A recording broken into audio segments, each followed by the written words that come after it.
memberikan kesempatan, ya, sudah memberikan kesempatan kepada kami untuk membagikan, ya, yang tepatnya adalah membagikan pengalaman ataupun perkembangan terkait dengan um, teknik industri. Baik, sebelumnya saya ingin perkenalkan, saya Haryono. Saya dulu lulusan dari Institut Sains Teknologi Akring tahun 98.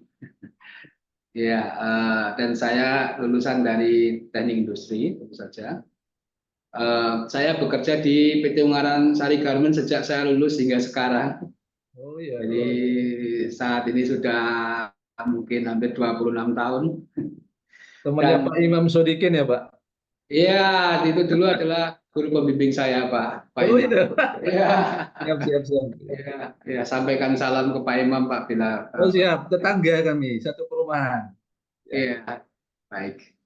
Ya, terkait dengan perkembangan dunia teknik industri, pertama-tama saya ingin menyampaikan kabar baik pada Bapak Ibu semuanya, bahwasanya teknik industri adalah salah satu bidang yang saat ini dan sejak saya bekerja merupakan salah satu bidang studi yang sangat terpakai di bidang industri, terutama di mana tempat saya bekerja, karena kami atau saya bekerja di dunia garment atau dunia bikin baju gitu ya.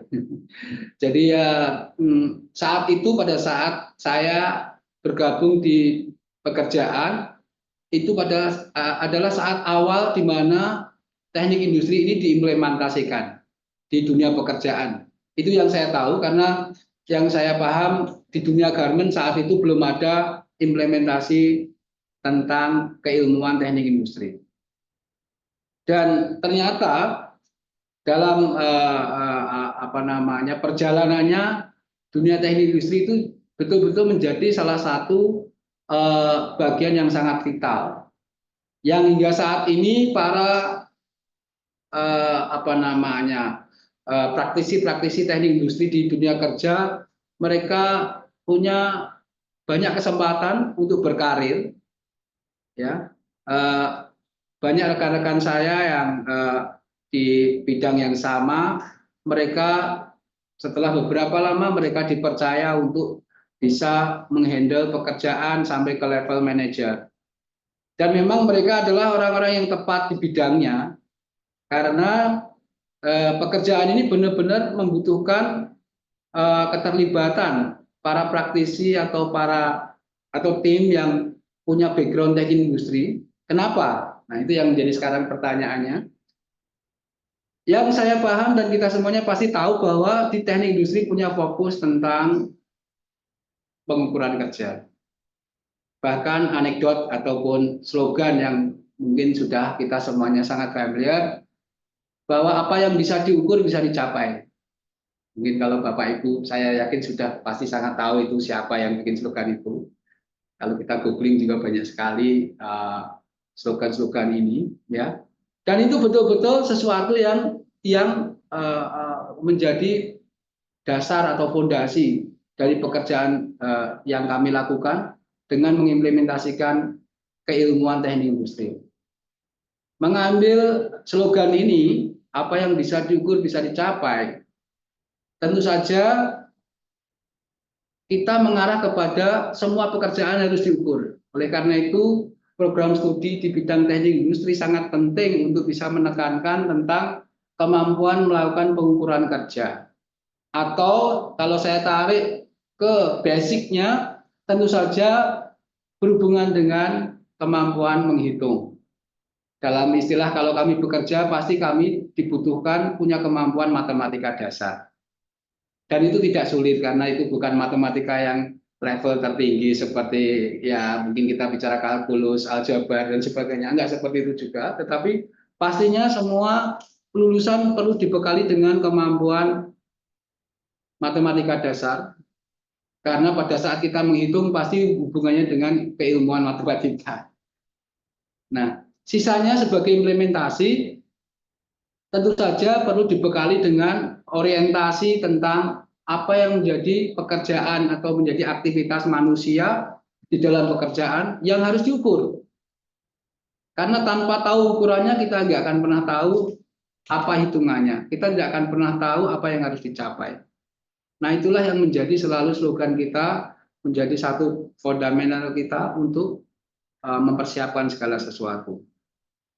Sisanya terkait dengan keilmuan teknik industri, dan itu merupakan pengalaman waktu saya belajar juga tentang pengukuran tata cara kerja, kemudian pemahaman aspek seperti ergonomis.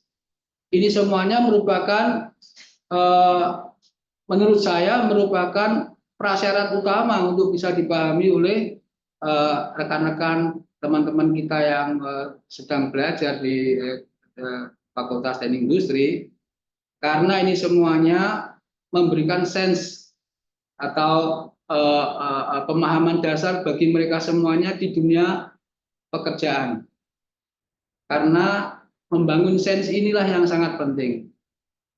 Pada saat mereka bekerja, mereka pasti tentu akan dihadapkan pada situasi di mana mereka harus punya kemampuan untuk inovasi.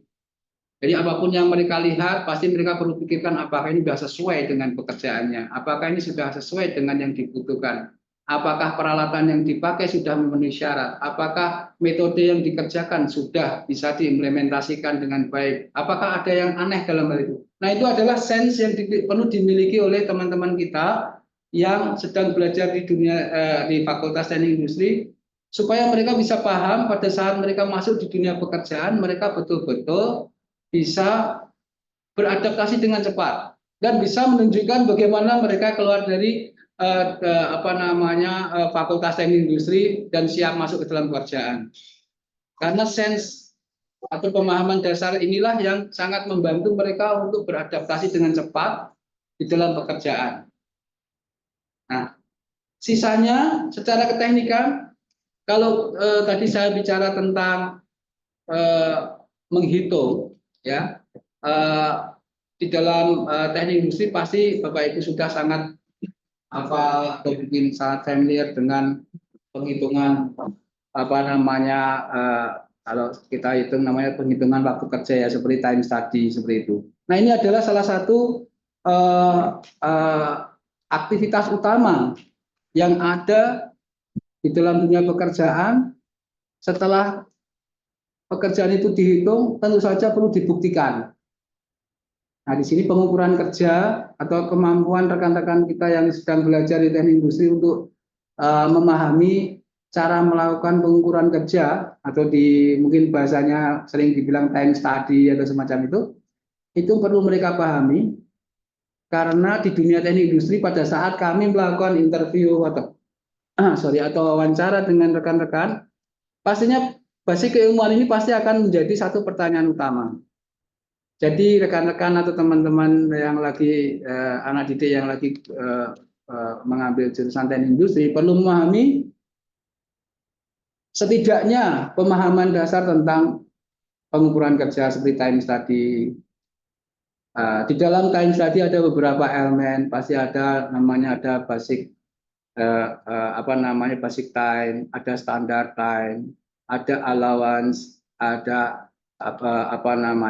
performance, ada rating. Nah, ini semuanya sangat bagus Bapak Ibu semuanya untuk diberikan kepada mereka sebagai modal mereka untuk bisa mempersiapkan diri pada saat mereka memasuki tahap awal dunia pekerjaan, terutama di level interview. Karena kalau yang sering saya ketemu rekan-rekan teman-teman yang sedang diinterview itu biasanya kalau ditanya karena mungkin juga nggak siap atau mungkin grogi, akhirnya nggak bisa menjawab semuanya, bahkan lupa sama sekali karena betul-betul blank. Waktu kami tanya tahu nggak tentang teknik industri itu apa, mereka sudah mulai gelagapan karena mungkin tidak siap. Saya yakin ya namanya mereka sedang dalam dunia peralihan dari dunia belajar menjadi dunia bekerja, dan yang dihadapi biasanya juga banyak orang-orang yang mungkin sok-sokan ingin tanya tentang ini dan itu juga gitu, yang mungkin mau menunjukkan saya bekerja sudah lama. Tetapi pada akhirnya teman-teman dari yang sedang mencari kerja mereka kesulitan, dan itu bahkan menjadi poin yang sangat penting.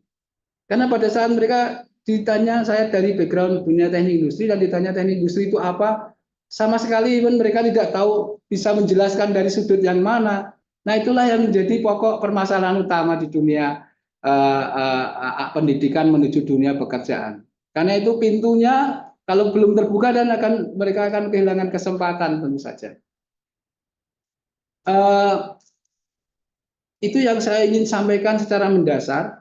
Mungkin akan lebih baik kalau kita juga bisa berinteraksi, karena bagi saya akan sangat bagus bila kita berinteraksi, tidak monolog tetapi kita bisa berdialog tentang apa yang menjadi ekspektasi dari dunia kerja dan apa yang menjadi bahan persiapan di dunia pendidikan, sehingga keduanya bisa nyambung dan apa namanya bisa bersinergi bersama bagi rekan-rekan kita, generasi penerus kita tentu saja. Dan tadi yang saya sampaikan kabar baik yang pertama, kabar baik yang kedua adalah di dunia teknik industri itu tidak terbatas pada satu dunia pekerjaan. Kebetulan ya memang saya praktisi di bidang saya di bidang dunia pergarmenan, tetapi ada rekan-rekan saya yang mungkin sudah tidak meneruskan di dunia kerja yang sama seperti saya, yang tadinya juga dalam satu departemen bersama saya. Banyak dari mereka semuanya bekerja atau hijrah di tempat lain yang sesuai dengan apa namanya pengalaman ataupun informasi yang saya dapat. Mereka juga sangat menggunakan keilmuan teknik industri di dunia pekerjaan yang baru. Ada yang di dunia farmasi, ada yang ada di departemen perindustrian, ada yang di departemen Badan Standarisasi Nasional, ada di semua banyak di pekerjaan-pekerjaan lain. Bahkan ada salah satu rekan saya yang keluar dari sini, dia bekerja di transportasi, moda transportasi tentang pengantaran barang dan sebagainya. Dan dia menceritakan bahwa dunia teknik industri benar-benar bermanfaat. Saya tidak pernah berpikir bahwa itu bisa terpakai di sana juga. Tetapi ya teman saya sampaikan pada saat dia bekerja di dunia kerja yang baru, dia sampaikan ada banyak sekali yang dia bisa implementasikan dari scheduling, dari penataan kerja dan sebagainya. Dan itu menurut rekan-rekan yang saya terima informasinya sangat membantu dalam memberikan efisiensi dan produktivitas bekerja. Nah, sebelum kita diskusi, saya ingin sampaikan bahwa kata kunci dari dunia teknik industri adalah tentu ada dua hal, yaitu efisiensi dan produktivitas. Jadi Bapak Ibu mungkin bisa memberikan pemahaman lebih simpel kepada rekan-rekan yang sedang belajar tentang makna dari efisiensi dan produktivitas. Itu adalah kata pertanyaan yang sering mereka sulit menjawab, Bapak Ibu. Saya dulu diajari waktu kuliah efisiensi itu apa? Simpelnya adalah efisiensi itu output dibanding dengan input. Simpel seperti itu. Nah, itu memang menjadi kata kunci. Jadi ya mungkin Bapak Ibu bisa nanti memberikan sedikit briefing kepada rekan-rekan apa itu efisiensi.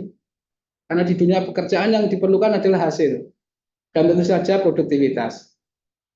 Nah, produktivitas itu juga sangat sangat penting untuk dipahami. Kenapa? Karena kalau orang bekerja tidak ada hasil dan semuanya jadi tidak ada gunanya. Sepinter-pinternya orangnya, sepaham-pahamnya dia tentang apa yang dia kerjakan, tetapi tanpa hasil tentu saja itu tidak bisa menjadi apa namanya nilai positif dari semuanya.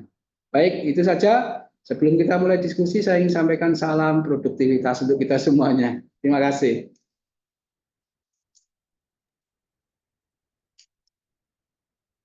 Salam produktivitas. Nah, Oh ya, bersama saya ada Pak Fatur, dia adalah HRD dari PT Ungaran Sari Garmen, tempat di mana iya, saya. iya. Ya, Salam kenal Pak. selamat pagi, Pak. Salam pagi. Selamat pagi, salam kenal ya Pak. Ya, Mungkin bisa ngasih ini Pak, memberikan masukannya juga nanti sambil kita diskusi gitu ya Pak. Ya, Untuk yang dari bagian HRD, nggih, supaya nanti juga bisa dari lulusan kami kemarin itu seperti apa gitu ya, yang bekerja di sana siapa saja, mungkin bisa diberikan gambaran gitu Pak. Ya, Bapak Ibu mungkin karena hari ini kami juga ada tamu penting, Nggih. sangat penting karena di dunia pekerjaan kami, ya kami adalah 100% ekspor oriented, jadi tamu-tamu kami pasti datang semua dari, ya pasti mereka dari luar karena mereka customer kami ada datang dari seluruh penjuru dunia. Jadi saya minta maaf kalau saya tidak bisa punya waktu lebih banyak. Mungkin setelah 15 menit saya perlu mempersiapkan Iya. diri. Saya minta maaf. Jadi nanti kalau mau dilanjut yang diskusi berhubungan dengan dunia HRD, silakan dilanjut untuk bisa ini ya. Baik, begitu. Terima kasih. Baik, mungkin ada dari dosen Prodi TI ada yang mau Mungkin menanyakan terkait tadi yang disampaikan Pak bisa Haryono. bertanya sebelum Bapak keluar.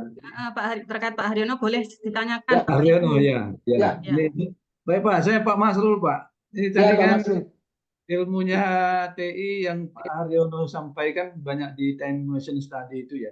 Mungkin kalau di Sari Garmen itu lulusan TI itu eh, divisinya apa saja Pak yang mungkin bisa bekerja di sana? Nah, Baik, departemen ya. khusus. Ya.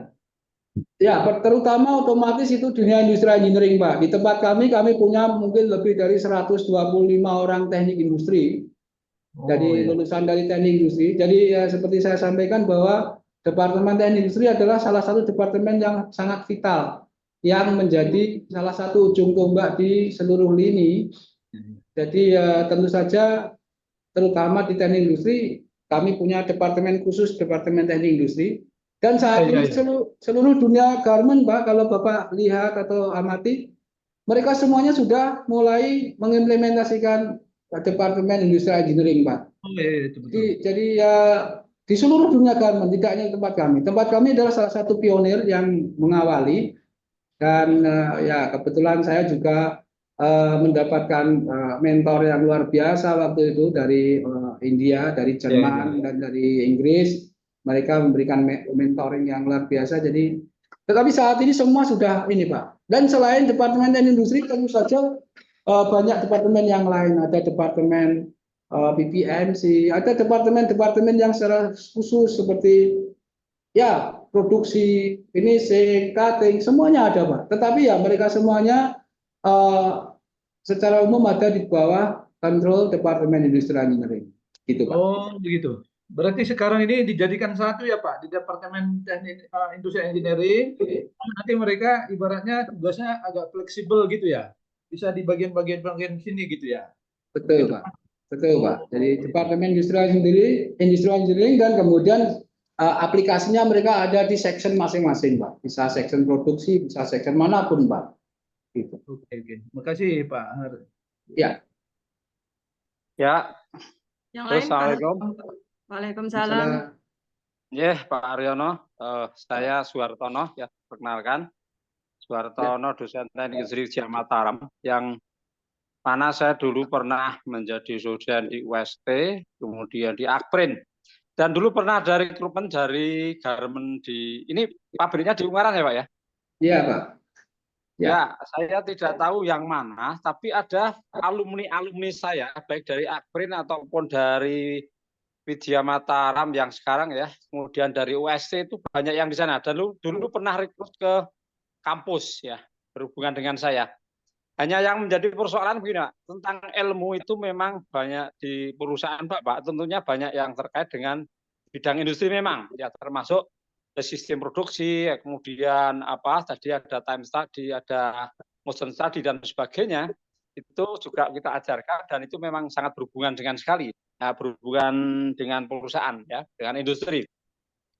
Yang menjadi persoalan ini Pak, jadi ada mahasiswa saya yang banyak juga bertahan di industri garment ya, yang di Ungaran itu ada juga yang mungkin 5 tahun, 1 tahun ya. Ada yang paling lama itu kalau tidak salah mahasiswa saya namanya Munir, tidak tahu termasuk di perusahaan Bapak atau tidak. Itu yang termasuk lama itu, mungkin ada sekitar 10-an tahun itu. Sekarang sudah keluar. Yang menjadi persoalan gini Pak, jadi dia rata-rata mengeluh tentang masalah gaji itu. Masalah gaji. Sehingga kalau yang anak-anak muda yang cukup sangat apa ya, mungkin ya pemikirannya masih dia mengejar apa bukan karir tapi yang dicari adalah tentang gajinya, mungkin dia tidak terlalu tahan. Nah, mohon perhatian nanti hanya masukan saja ya, hanya masukan saja untuk masalah gaji ini mohon diperhatikan ya gitu.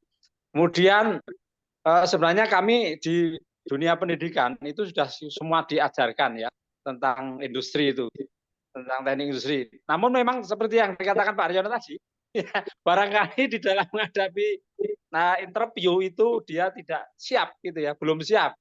Sehingga ada rasa grogi dan lain sebagainya, sehingga apa yang pernah diajarkan jadi lupa semua. Itu mungkin yang wajar karena barangkali mentalnya ya tidak sama dari masing-masing masyarakat. Saya rasa itu aja Pak. Terima kasih Mas. Saya memberikan masukan itu mohon mungkin menjadi perhatian ya. Dan kami nanti sangat harapkan juga kami sebagai dosen teknik industri untuk bisa memberikan masukan-masukan kepada kami sebagai pengelola di perguruan tinggi agar bisa link match di antara industri dan perguruan tinggi. Terima kasih. Assalamualaikum warahmatullahi wabarakatuh. Waalaikumsalam warahmatullahi wabarakatuh. Baik, kalau boleh saya tanggapi Pak Suhartono, terima kasih atas masukannya. Salam kenal, salam produktivitas. Ya, tentu saja memang rekan-rekan mungkin ada ya namanya manusia pasti punya idealisme masing-masing. Ya, betul. Namun saya ingin perkenalkan bahwa di dunia industri garment yang saat ini saya bekerja, saya ingin sampaikan bahwa dunia garment adalah dunia padat karya. Mungkin Bapak Ibu semuanya tidak bisa bandingkan dunia kerja padat karya dengan padat modal maupun dengan perusahaan padat teknologi. Tentu saja kalau dibanding dengan perusahaan-perusahaan yang padat modal dan padat teknologi, ya secara ritme pekerjaannya pasti berbeda. Tentu saja tentang standar penggajian juga mungkin tidak sama. Tetapi itu bukan jadi halangan utama. Yang paling penting adalah di mana mereka bisa berkembang, mereka punya sensitivitas yang bagus dalam pekerjaan, dan mereka mampu berprestasi. Di tempat kami pun bekerja, Departemen Teknik Industri adalah salah satu departemen yang dihargai paling tinggi. Jadi ukurannya di sini adalah tentu saja perbedaan dengan tipikal industri masing-masing. Jadi kalau kita bicara di dunia garment, tentu saja bandingannya adalah sama-sama perusahaan garment. Tentu saja tidak bisa bandingkan pabrik garment dengan Pertamina, pabrik garment dengan BUMN yang lain. Ya, standarnya pasti berbeda, Bapak. Ya, betul. Namun demikian bagi mereka yang berprestasi, bagi mereka yang mampu menunjukkan kinerja sesuai dengan yang diharapkan, mereka punya kesempatan semuanya untuk bisa bersaing, untuk bisa tidak kalah dengan orang yang bekerja di BUMN, Pak. Tadi saya sampaikan bahwa mereka punya potensi untuk menjadi pemimpin sampai level yang termasuk yang paling tinggi. Jadi ya saya yakin pengalaman yang mereka sampaikan mungkin kepada Bapak Ibu semuanya itu tentu saja sangat subjektif berdasarkan dari pengalaman mereka masing-masing. Namun yang ingin saya tekankan bahwa secara umum ritme pekerjaan itu akan sama. Dan bahkan saya juga sampaikan kepada tim-tim saya yang bekerja yang mungkin menginginkan untuk pindah bekerja di tempat lain atau menginginkan menyampaikan keluhan yang sama. Saya ingin sampaikan bahwa ritme pekerjaan ataupun tantangan dalam pekerjaan itu kurang lebih sama. Apalagi di dunia industri, di mana pastinya kita dituntut untuk bisa perform sesuai dengan apa yang ditargetkan. Karena itu pasti ada di dunia industri itu sangat ini Pak, sangat dinamis ya. Istilahnya simpel bahwa kalau kita tidak kerja tidak makan. Karena memang seperti itu ritmenya. Jadi kalau di dunia industri itu betul-betul kita harus jaga bagaimana pekerjaan kita bisa konsisten, pekerjaan kita bisa menghasilkan. Karena dengan itu semuanya baru kita bisa bertahan. Mungkin ritmenya akan sedikit berbeda bagi rekan-rekan yang kebetulan bekerja di dunia industri yang lain yang tidak istilahnya itu di luar manufacturing-nya. Karena kami di tempat kerja kami itu merupakan industri manufacture atau di mana kita harus memproduksi dan menjual tentu saja ritme pekerjaannya, dinamikanya sedikit berbeda untuk kalau dibandingkan dengan dunia kerja yang sifatnya lebih ke jasa ataupun servis yang lain, yang tentu saja pada saat dibandingkan ya pasti akan sedikit berbeda atau mungkin ya betul-betul berbeda. Demikian Pak, tetapi di dunia industri yang kami saat ini geluti, karena tadi saya sampaikan adalah dunia padat karya, merupakan salah satu industri yang betul-betul mampu menampung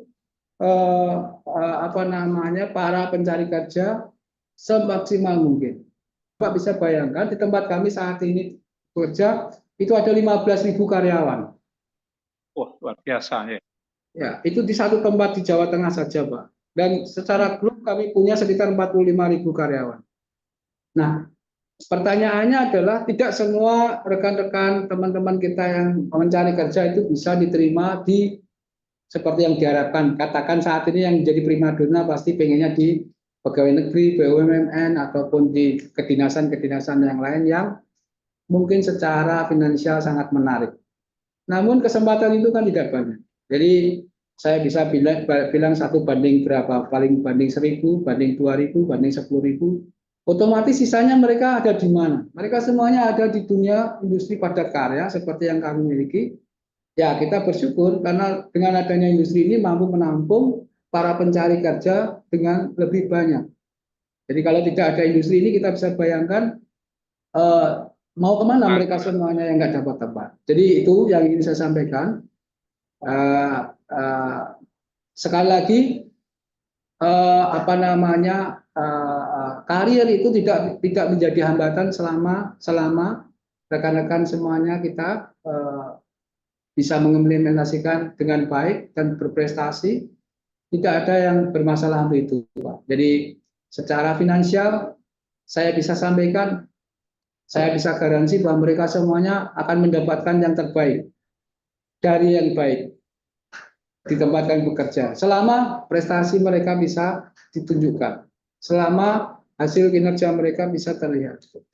Saya adalah salah satu contohnya, Pak. Jadi saya tidak ingin kemana-mana. Saya adalah salah satu contohnya. Saya sudah 26 tahun bekerja di sini. Sejak saya bekerja, saya mendapatkan kesempatan di dalam 3 tahun. Saya bisa mendapatkan kesempatan untuk bisa, ya ini mungkin hanya pengalaman pribadi. Saya tidak ingin menjadi sesuatu yang disombongkan, tetapi karena bagi saya ini sangat penting untuk memberikan motivasi kepada rekan-rekan saya yang sedang belajar. Di tahun ketiga saya sudah mendapat posisi menjadi senior staff waktu itu, Pak. Tahun ketiga. Dan itu adalah salah satu posisi prestis yang ada di tempat kami saat itu. Jadi ya tentu saja punya standar gaji yang sangat berbeda dengan yang lain. Jadi begitu yang saya ingin sampaikan. Jadi ini bukan satu yang bisa disombongkan, tapi karena pertanyaan tadi mengarah kepada mereka punya komplain dengan gaji yang kurang, mungkin merasa kurang sesuai dengan harapan. Jadi itu saya sampaikan supaya bisa menjadi penyemangat tersendiri. Terima kasih Pak Sulartono. Ya, saya kembali. Terima kasih Pak. Betul sangat. Terima kasih Pak. Terima kasih. Terima kasih atas penjelasan Pak Haryono tadi terkait teknik industri, kemudian apa yang perlu dipelajari di teknik industri, kemudian kunci dari teknik industri itu apa, dan terima kasih atas pertanyaan dari beberapa dosen, Pak Masrul dan Pak Soehartono. Selanjutnya akan dilanjutkan sesi diskusi Bapak Ibu terkait kurikulum teknik industri. Monggo Bapak Ibu untuk diskusi terkait kurikulum teknik industri. Mungkin dari Pak Iqbal atau Pak Fadel itu ada yang mau disampaikan, mungkin ditambahin mungkin dari pengalaman kali ya.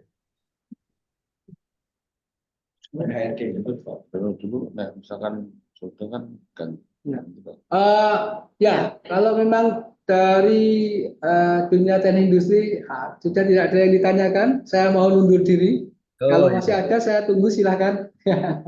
Ya. Atau mungkin Bu Siti mau bertanya, Bu Siti, kaitannya dengan banyak tadi Bu pengukur kerja yang Bu Siti pengampu mata kuliah tersebut. Time study ya. Ya, Bu Siti ini karena dosen pengampunya, Pak. Mungkin ada Oh yang mau ya, didiskusikan, Bu, dengan Pak Haryono. Terima kasih sebelumnya. Assalamualaikum warahmatullahi wabarakatuh. Waalaikumsalam. Perkenalkanlah, nama saya Siti, Pak. selamat pagi Bu. Siti Lestari Ningsih, saya dosen teknik industri. Kebetulan ini mengampu terkait dengan masalah yang ergonomi dan masalah pengukuran kerja tadi. Nah, saya cuma pengen meminta saran atau mungkin masukan dari Bapak terkait dengan masalah penyampaiannya itu, karena saya sendiri juga mengalami kesulitan, Pak, untuk memberikan pemahaman kepada mahasiswa itu. Jadi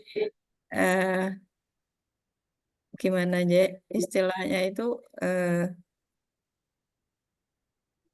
Memberi akan motivasi. agak sulit gitu, Pak, untuk memberikan pemahaman kepada mahasiswa bahwa ini sebetulnya itu terkait dengan masalah pengukuran kerja itu sangat-sangat penting dalam dunia industri.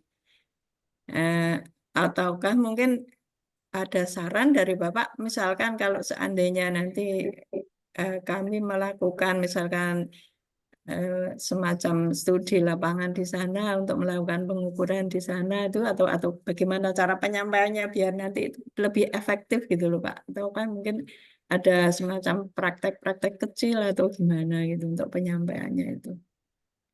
Baik, ya. Terima kasih Bu.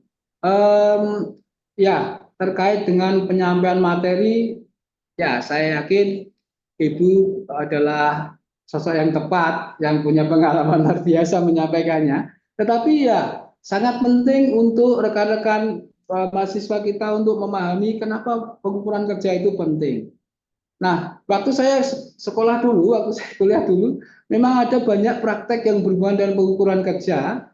Jadi di lab kami ada beberapa mungkin SKS yang saya harus selesaikan waktu itu terkait dengan pengukuran kerja. Bahkan saya sendiri waktu itu juga belum begitu paham ini pengukuran kerja itu besok gunanya apa gitu ya. Nah, untuk itu saat ini mungkin dunianya sudah sangat berbeda, Ibu, di mana kita bisa mendapatkan banyak tutorial, banyak informasi dari YouTube, dari dunia online tentang manfaat-manfaat atau contoh-contoh itu semuanya. Nah, yang paling penting adalah bahwa perlu ditekankan kepada mereka semuanya bahwa di dunia pekerjaan, terutama yang terkait dengan industri, tentu saja sangat punya titik berat atau fokus pada hasil. Jadi apa yang kita produksi tentu saja dihitung secara kuantitatif. Nah, hasil itu akan dapat dihitung secara efisien atau produktif kalau kita punya standar pengukurannya. Seperti tadi saya sampaikan di awal bahwa apa yang kita bisa ukur kita bisa capai. Artinya, apa yang ingin kita capai kita harus punya ukurannya dulu. Salah satunya adalah beban kerja, terutama di dunia manufacturing. Entah itu mau produksi baju, entah itu mau produksi mobil, entah mau produksi spare parts, mau produksi apapun, entah itu menggunakan 100% teknologi, entah itu menggunakan 100% manusia, tetap diantaranya dibutuhkan pengetahuan atau pemahaman tentang ukurannya. Ukurannya, jadi kita bisa simpel, secara simpel kita punya satu truk yang bisa diisi pasir satu truk. Kalau kita tidak tahu bahwa pasir satu truk itu ukurannya misalkan 10 kubik, misalkan sebagai contoh. Secara umum orang tidak akan bisa berkomunikasi. Karena misalkan kita membutuhkan membangun rumah, kita butuh pasir 50 kubik. Dan berapa kita harus beli? Simpelnya seperti itu. Otomatis kalau kita tahu ukurannya, oh satu truk 10 kubik dan saya perlu 5 truk. Itu salah satu contoh dasarnya. Demikian pula pada saat kita ukur satu pekerjaan. Misalkan, sebagai contoh tempat saya bekerja, misalkan saya bikin baju nih, satu baju misalkan saya pakai ini, misalkan di tempat kami kita sebut namanya standar menit value ya Bu. Jadi satuan ukuran waktu yang dibutuhkan untuk menyelesaikan satu baju ini kita sebut standar menit ya Bu. Satu baju itu berapa menit. Misalkan ini karena kami sudah punya alat untuk mengukur dan kami bisa ukur satu baju ini, kami langsung tahu ini misalkan 30 menit. Itu semuanya akan sangat bermanfaat untuk menghitung segala macam pekerjaan sampai dengan kapasitas, sampai kapan kami harus kirim, kapan kami harus mulai, berapa kami butuh manpower-nya, berapa kami butuh berapa hari kerjanya. Itu semuanya dihitung dari hitungan itu. Jadi simpelnya Bapak Ibu, misalkan di dunia, saya kasih contoh misalkan di dunia kesehatan misalkan. Seorang pasien itu butuh dari sakitnya dia butuh obat dengan dosis tertentu di dunia medis. Bagaimana dia bisa dapat dosis itu? Tentu saja pasti diukur. Kan?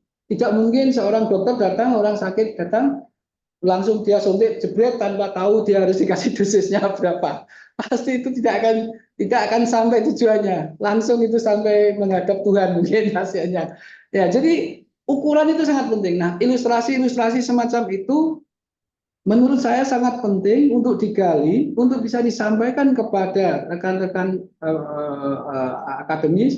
akademika, supaya mereka bisa memahami, oh maksud dari kenapa kita harus melakukan pengukuran kerja itu adalah seperti itu, sampai selevel itu. Jadi bisa dibayangkan kalau itu tidak diukur, maka kita tidak akan bisa kemana-mana. Dan di dunia industri itu akan menghasilkan satu kerugian yang luar biasa. Jadi kalau seandainya saya hanya butuh 10 orang untuk mengerjakan ini, saya kerjakan pakai 100 orang, bisa dibayangkan berapa biaya yang saya harus keluarkan untuk membayar 100 orang yang seharusnya hanya butuh 10 orang. Nah itu sangat tergantung dari ukuran yang kita miliki. Setelah kita tahu ukurannya, misalkan beban pekerjaannya cuma 10 menit. Dan untuk menghasilkan 100 buah produk dalam waktu 1 hari harusnya cuma butuh sekian jam bekerja. Tapi karena kita tidak tahu ukurannya, kita bekerja sampai mungkin 2 kali lipat dari yang harusnya dialokasikan. Nah, itu adalah kunci utama bisnis pada saat kita tidak over allocation, kita tidak excessive allocation. Pada saat alokasi yang kita alokasikan itu sudah sesuai dengan yang diperlukan, maka itu semuanya baru bisa dihitung untung ruginya. Demikian juga di dunia medis. Kalau dosis yang diberikan tidak sesuai, terlalu besar pasti itu akan berakibat fatal. Terlalu kecil juga tidak akan ada efek hasilnya.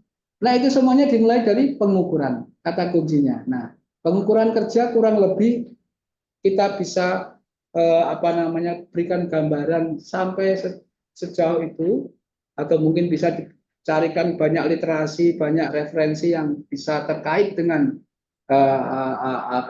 pengukuran kerja supaya teman-teman akademik kita mereka bisa memahami makna ya daripada hanya sambil lalu. Pokoknya yang penting materinya begini dihafalkan, besok ujian dijawab benar dapat nilai A. Ya itu saya seperti itu waktu itu. Yang penting nilainya bagus. Belajar pokoknya menghafal semua dihafal, tapi pada saat ditanya di dunia pekerjaan gelagapan. Maksudnya apa? Dan mulai bingung ini ya. Itu maksudnya ya bingung menyampaikannya gitu. Nah, saya yakin saat ini sudah banyak berkembang dan pesat bagaimana menyampaikan kepada para mahasiswa sesuatu yang sangat menarik, dan kalau bisa Bu dengan tampilan video ini, karena itu biaya yang paling murah saat ini dibanding bila harus melakukan studi di tempat di mana kita harus mengerahkan mereka, harus mengatur transportasi, waktu, biaya dan sebagainya. Saat ini dunia informasi sangat mudah dan itu sangat murah untuk bisa disampaikan kepada mereka. Bahkan kapan-kapan kita bisa lanjut seperti ini dengan video conference, bisa sampaikan, bisa tunjukkan. Itu juga akan sangat membantu mereka semuanya untuk bisa mendapatkan feel-nya gitu ya, feel-nya dari materi itu. Ya, begitu Pak dan Ibu. Oke, terima kasih Pak Har.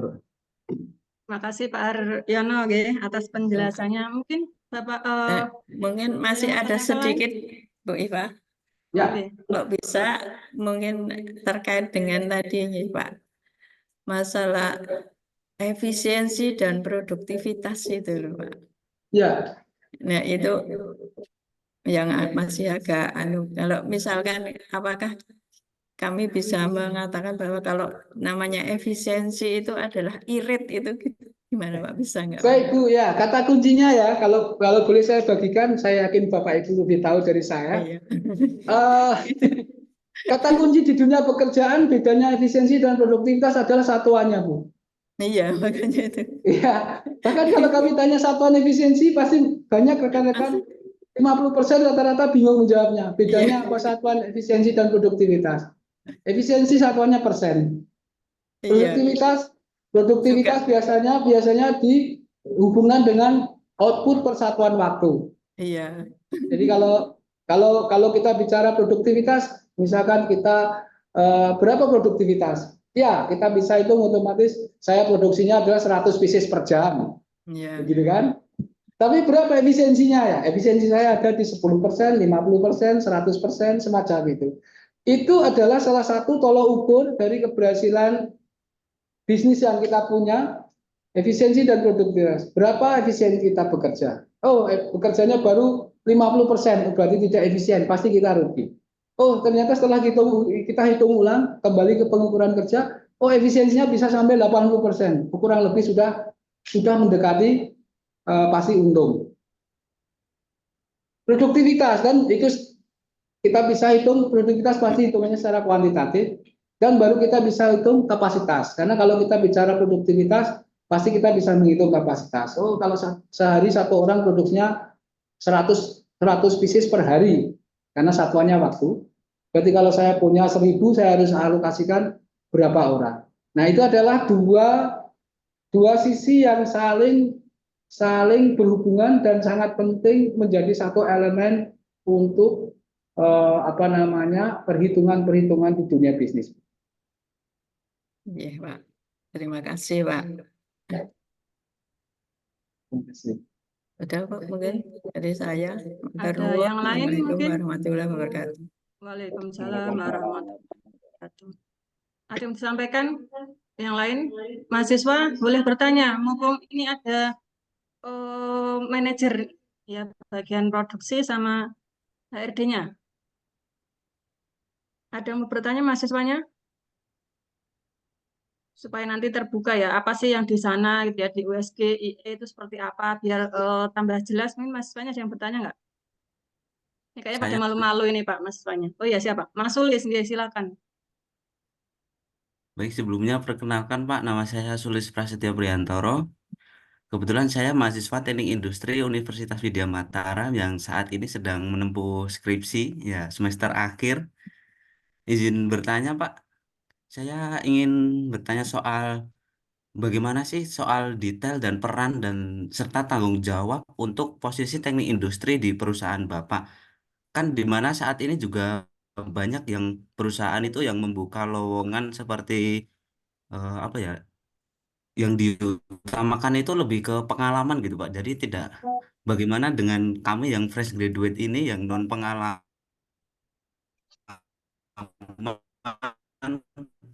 bisa keterima di, serta apakah dari fresh graduate itu nantinya ada jenjang karir yang dapat ditampilkan dari perusahaan Bapak, seperti halnya kan kami yang non pengalaman nih kan lebih biasanya itu lebih mengutamakan yang lebih berpengalaman gitu Pak. Mungkin itu saja Pak, terima kasih. Baik, ya, terima kasih Mas Sulis ya atas pertanyaannya, dan ya saya apresiasi karena Anda adalah orang yang pertama bersedia untuk bertanya, dan itu adalah satu modal utama, karena nomor satu yang sering saya jumpai adalah budaya kita itu adalah budaya malu-malu gitu. Biasanya kalau suruh bertanya, jangan banyak yang tidak mau bertanya, tetapi nanti di belakang gerundelnya banyak gitu ya. Jadi saya apresiasi, Betul itu Pak. saya apresiasi bagi siapa saja yang berkomunikasi dan mau memberanikan diri untuk bertanya. Itu yang pertama.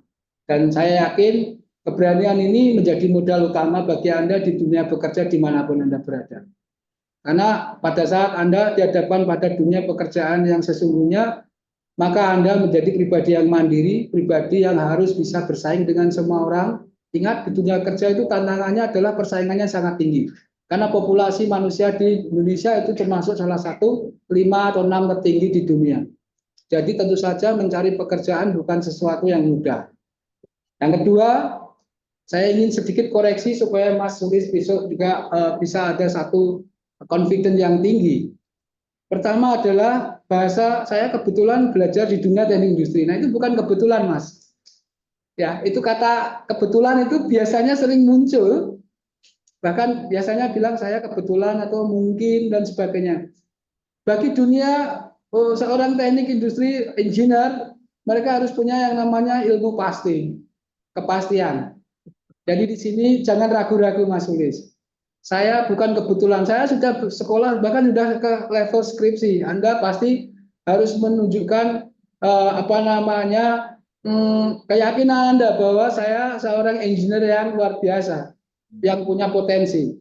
Jadi sampaikan bahwa saya sudah dalam hal ini, saya sudah sampai ke jenjang skripsi, dan saya alhamdulillah sudah mencapai ini dengan prestasi yang seperti ini dan seperti itu. Sampaikan confidence-nya di depan. Jangan bilang saya kebetulan. Tapi kalau kebetulan jangan-jangan kemarin sebenarnya tidak berharap sekolah di mengambil jurusan teknik industri dong. Industri ya. Ya.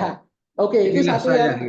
ya, itu adalah satu penekanan yang kedua. Jadi mohon bisa ada satu confidence bagi kita semuanya. Sampaikan, karena itu adalah salah satu titik ukur kami, terutama nih bapak-bapak RD kami yang punya background psikologi untuk bisa melihat, oh, berarti orang dengan preaching seperti itu dia akan mungkin tidak begitu confident, atau mungkin dia tidak yakin dengan apa yang dia omongin, atau dia tidak punya dia sudah membentengi diri dengan apa yang mungkin kalau ditanya supaya kalau nggak bisa nanti kan sudah sampaikan kalau saya kan kebetulan. Nah, itu adalah salah satu poin penting, terutama psychology effect pada saat kita ada di dunia interview. Sisanya tentang karir, Anda jangan khawatir. Di tempat kami justru kami tidak mengambil posisi untuk merekrut orang-orang yang berpengalaman.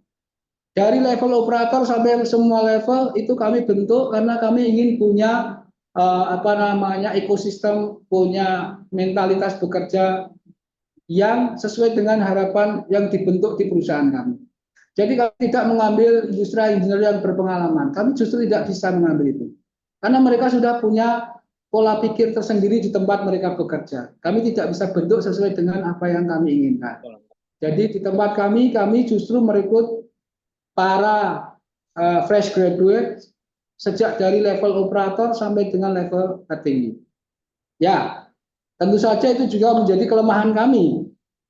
Karena banyak yang setelah belajar 1-2 tahun mereka pergi ke tempat lain untuk cari pengalaman di tempat lain dengan menjadi kutu loncat, bisa menjadi dapat gaji yang lebih baik, kan sudah belajar di tempat. Jadi sering kami disebut karena di tempat kami adalah PT Ungaran Sari Garmen atau singkatannya USG, sering disebut sebagai Universitas Sari Garmen. karena banyak dari tempat kami yang bekerja 1, 2, 3 tahun mereka menggunakan nama perusahaan kami sebagai modal untuk mencari pekerjaan di tempat lain, dan mereka biasanya mendapatkan kesempatan yang baik di tempat lain karena sudah punya embel-embel lulusan dari Universitas Sari Garmen. Ya, itu hanya bercanda. Namun ya demikianlah kenyataannya. Jadi ya tentang karir saya sudah sampaikan di awal tadi. Siapapun yang berpotensi, siapapun yang berprestasi, mereka punya kesempatan yang sama. Bahkan di sini kami maupun ekspatriat ya. Jadi karena biasanya di dunia perusahaan kami itu biasanya pimpinan-pimpinan tertingginya adalah orang-orang ekspatriat ya, orang-orang dari luar negeri. Tetapi di tempat kami dapat kesempatan yang sama. Siapapun bisa memimpin selama mampu. Jadi ya ada confidence, ada pengetahuan, dan manfaatkan itu semuanya. Dan saya yakin karir itu bukan satu hambatan, tetapi satu tantangan yang ingin kita bisa capai. Begitu aja, Mas Sulis. Ya, terima kasih. Mungkin Bapak sedikit saya sampaikan. Barangkali lain kesempatan kami memohon untuk Pak Aryono bisa kami tim dari dosen-dosen teknik industri Vidya Mataram bisa silaturahmi ke sana. Barangkali nanti bersama mahasiswa, Pak. Kita saja. Ya, nanti itu bisa diatur, nanti bisa dikomunikasikan dengan tim HRD kami supaya nanti bisa diatur sedemikian rupa. Ya, terima kasih. Ya.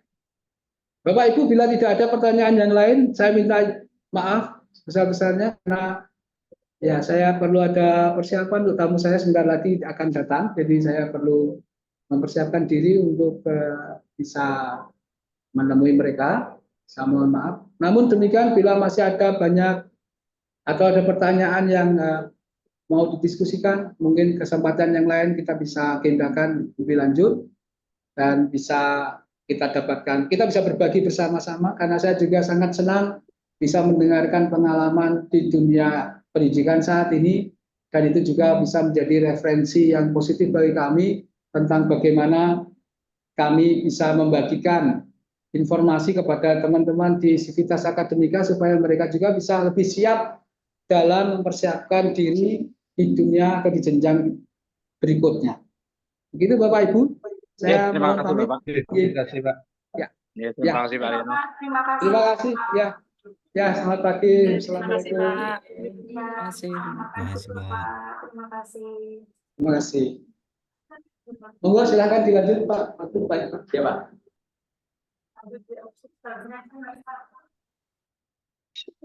Baik, ini tadi Pak Aryono, karena di tempat kami ada kebetulan ada tamu penting dari Jerman, Bu. Dari Jerman langsung, bayar kami Hugo Boss.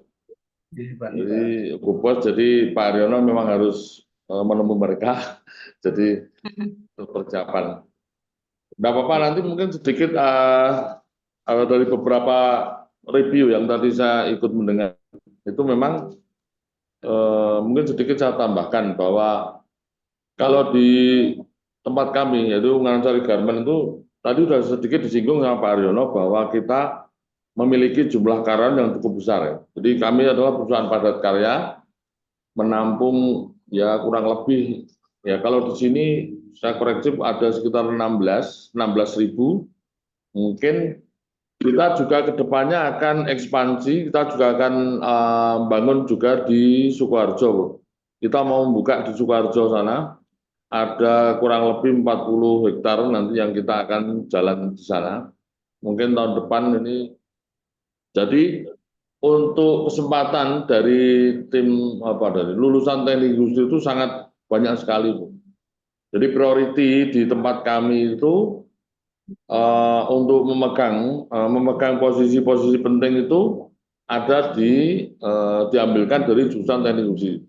Pak Aryono itu dulu kan juga salah satunya dulu jadi staf IE awalnya waktu pabrik ini berdiri, tapi lama-lama dikasih kepercayaan untuk jadi manajer produksi.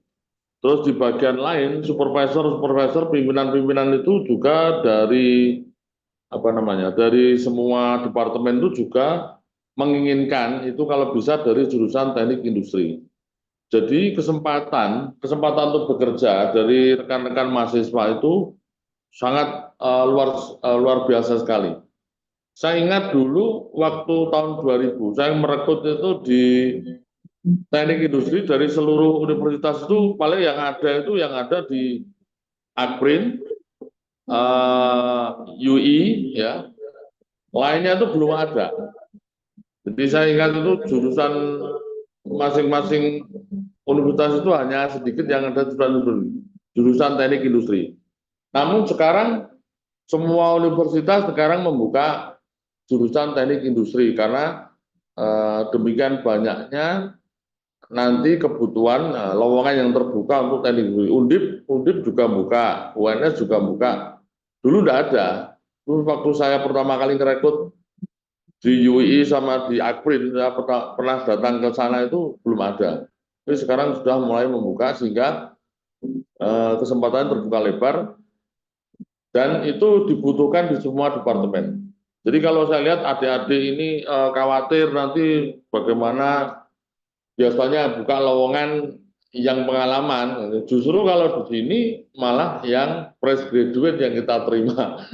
Dan kita mengambil pimpinan di atas itu tidak akan kita ambilkan pengalaman dari luar, tapi kita akan ambil itu naik dari bawah. Seperti case-nya Pak Aryono dari bawah naik ke atas. Karena kalau kita ngambil dari pengalaman luar itu saya yakin itu tidak sesuai dengan culture-nya kita. Karena kita Ungaran Sari Garmen itu kan sudah berdiri sudah hampir 50 tahun. Dari 100 orang sekarang jadi mengembang jadi 16.000 orang. Jadi itu kita proyeksinya untuk perkembangannya untuk puluhan tahun ke depan, tidak hanya untuk setahun 2 tahun.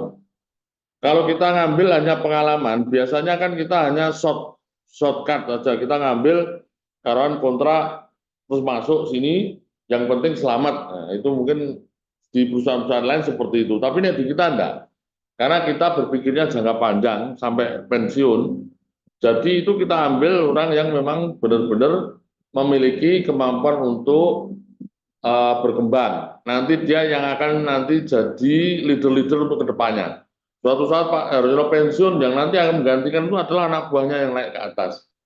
Jadi ini nanti juga yang di Sukoharjo kita rencananya bangun, pasti juga pimpinan-pimpinan akan diambilkan dari perusahaan induk di sini. Siapa yang memiliki kemampuan, nanti kita akan naikkan ke sana.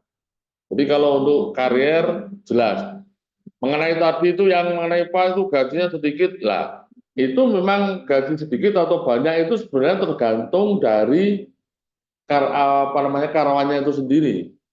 Kalau memang karyawannya itu kinerja bagus, prestasinya bagus, dia mau pegang pabrik, ya itu kalau dengan BUMN tidak kalah, gajinya tidak kalah. Dengan bank negara aja itu tidak kalah. Karena itu kan kita juga pernah membuktikan ya waktu orang-orang mikir kalau kerja di bank gajinya lebih besar. Nah, ternyata setelah banyak karyawan sini mengajukan, ada yang mengajukan utang ke bank, pihak bank tahu, malah dia karyawannya mau melamar ke sini malah. Pak, saya tak ngelamar aja ke Kementerian Government karena ternyata gajinya lebih besar. Ya mikirnya, ya memang kelihatannya karyawan pabrik tidak praktis itu, tapi aktualnya kalau memang memiliki prestasi yang besar, yang bagus, bisa memegang tanggung jawab lebih, itu tidak perlu khawatir, pasti ininya juga bisa digunakan untuk masa depan. Ya. Dan tidak perlu khawatir, karena kita juga lengkap kan, kita sudah lengkap asuransinya, dari sejak asuransi jaminan kematian, kecelakaan kerja, hari tua, pensiun, kehilangan pekerjaan, kesehatan, semua tercover. Makanya itu nomor satu itu kan jaminan sosialnya itu semua terpenuhi dari level operator sampai level tertinggi. Dan karyawan kita itu adalah karyawan tetap, jadi tidak karyawan kontrak. Jadi 3 bulan sudah direkrut, nanti masa training 3 bulan diangkat jadi karyawan tetap. Jadi itu untuk adik-adik rekan mahasiswa yang itu tidak perlu khawatir tentang masa depan. Kalau kerjanya bagus, ya pasti itu bisa memegang kendali. Jadi kalau misalkan ada, Pak gajinya sedikit, ya karena memang mereka kinerjanya tidak bagus. Bahkan ada orang yang kerja sampai puluhan tahun, gajinya naik-naik, ya karena itu memang dari dia sendiri itu tidak bisa naik. Nah tadi Pak Haryono baru 3 tahun dia langsung naik, ya karena prestasinya dia memang bagus. Jadi masalah besar kecil gaji itu memang ya yang pertama memang jalan dari atas, tetapi yang kedua itu memang prestasinya dari karyawan itu sendiri, Pak. Ini mungkin ini adalah ada suatu harapan baru ya di perusahaan, kita bisa membantu pemerintah untuk mengatasi masalah pengangguran. Dengan adanya industri ini nanti banyak sekali yang bisa kita rekrut. Jadi tidak hanya karyawan itu hanya berpikirnya itu di pegawai negeri, terus di BUMN saja, kan? Tapi kita juga bisa menawarkan sesuatu yang bisa dijadikan masa depan, dan tentunya itu bisa menarik ya untuk rekan-rekan mahasiswa dan juga karyawan semuanya. Mungkin itu Pak, sedikit saya tambahkan dari sisi HRD. Apabila ada yang mau ditanyakan, monggo dipersilakan.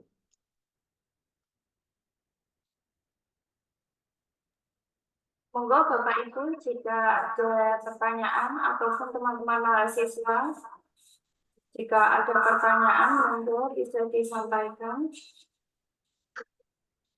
Mungkin saya, Pak. Silakan Pak. Masrul ya. Oke Pak, ini saya Pak Masrul ini. Ini Iya, dari HRD ya mungkin langsung saja Pak sebenarnya kan ya. Selain mahasiswa ini paham tentang kompetensi keilmuan TI-nya, kira-kira kompetensi apa lagi ya yang kita harus persiapkan kepada mereka agar Iya. sesuai dengan kriteria di Sari Garmen atau bocorannya mungkin pada saat interview ya. Kira-kira apa ya Pak ya yang kita Ya, sampaikan ke mahasiswa. Terima kasih ya Pak ya. ya, ya, baik Pak. Yang pertama tadi kan sudah sedikit dibocorkan sama Pak Haryono bahwa tentang kita interview kan ada tentang interview yang mengenai motivasi secara keseluruhan. Nanti mungkin dari tim psikologi yang akan melakukan interview. Yang pertama itu adalah memang yang dilihat itu adalah motivasinya dia dulu bagaimana. Apakah hanya untuk sebentar atau untuk jangka panjang. Karena kalau di sini kita prioritasnya itu adalah jangka panjang. Kita merekrut karyawan itu bukan hanya untuk setahun 2 tahun, tapi untuk puluhan tahun ke depan bahkan sampai pensiun.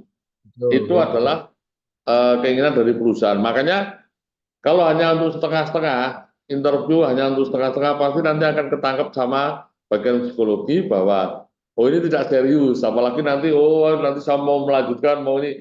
Nah, fokusnya berarti kan lain. Ini yang kita akan ambil itu adalah orang yang benar-benar memiliki motivasi yang kuat untuk bekerja.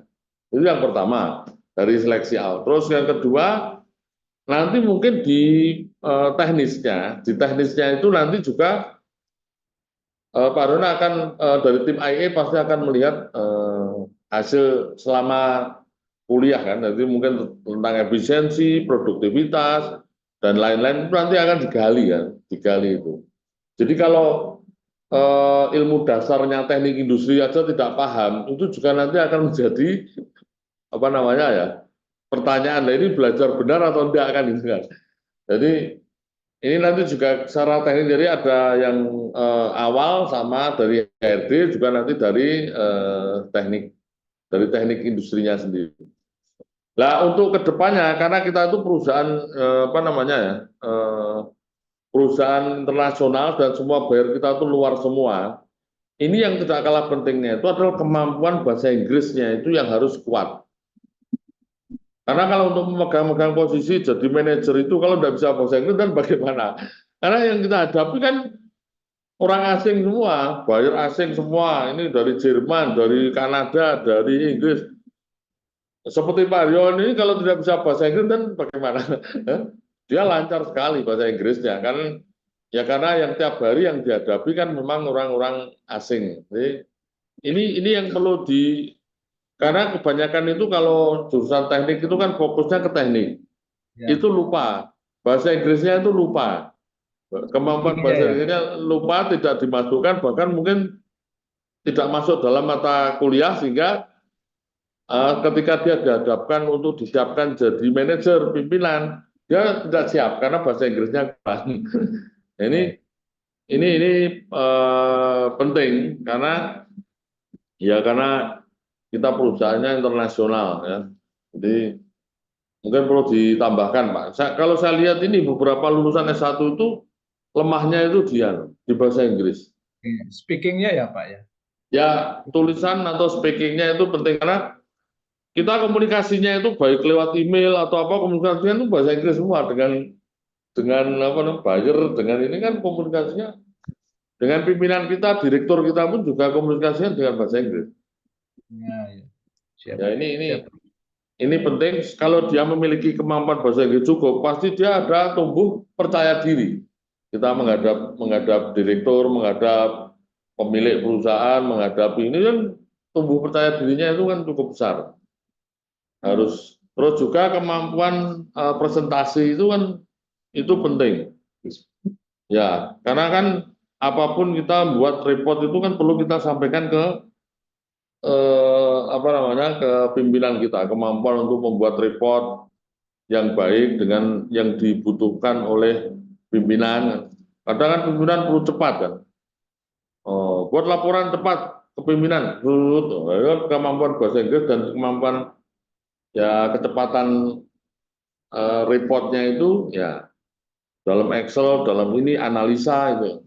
Karena pimpinan kita maunya kan analisa, lebih baik analisa kan. Diskusi by analisa, by data ya, bukan by kadang dia hanya ngomong-ngomong gini aja, pimpinan tidak mau. Lihat analisa dalam Excel, report, bagaimana kan. Nah, ini kemampuan untuk melakukan analisa itu data-data itu sangat penting. Mungkin itu Pak, saya sedikit kasih bocorannya itu. Oke, terima kasih Pak. Siap.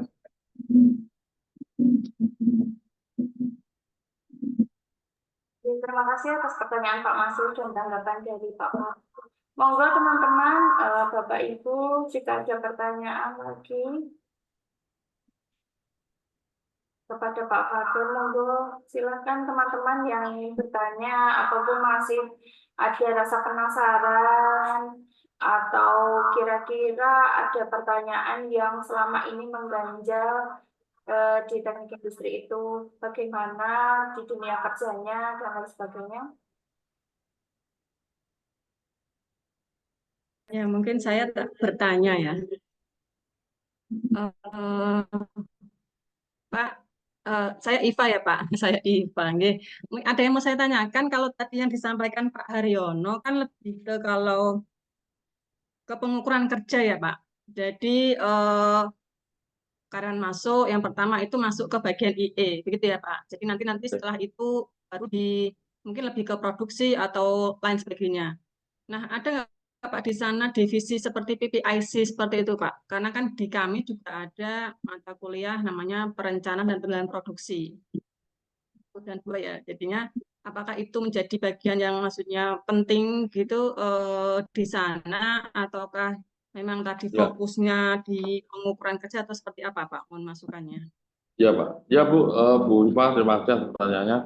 Untuk yang tadi itu sudah dijelaskan Pak Haryono mengenai bahwa teknik industri itu sangat luas itu di bidang pekerjaannya di dalam lingkungan industri kami. Jadi ada bagian, di tempat kita ada bagian IE, Industrial Engineering khusus dia yang ada di area produksi. Jadi kita punya departemen khusus IE. Terus yang tidak kalah penting, yang merupakan bagian penting di kita itu ada namanya bagian PPMC. PPIC itu adalah untuk product planning, production, inventory, control. Itu adalah bagian yang penting. Dari PPIC itu dia akan tahu nanti berapa bulan nanti produksi akan ada atau tidak itu dari PPMC itu. Dia memegang peranan penting. Di situ teknik industri ada di situ. Karena dia untuk merencanakan produksi berapa bulan ke depan, berapa tahun ke depan kita sudah memiliki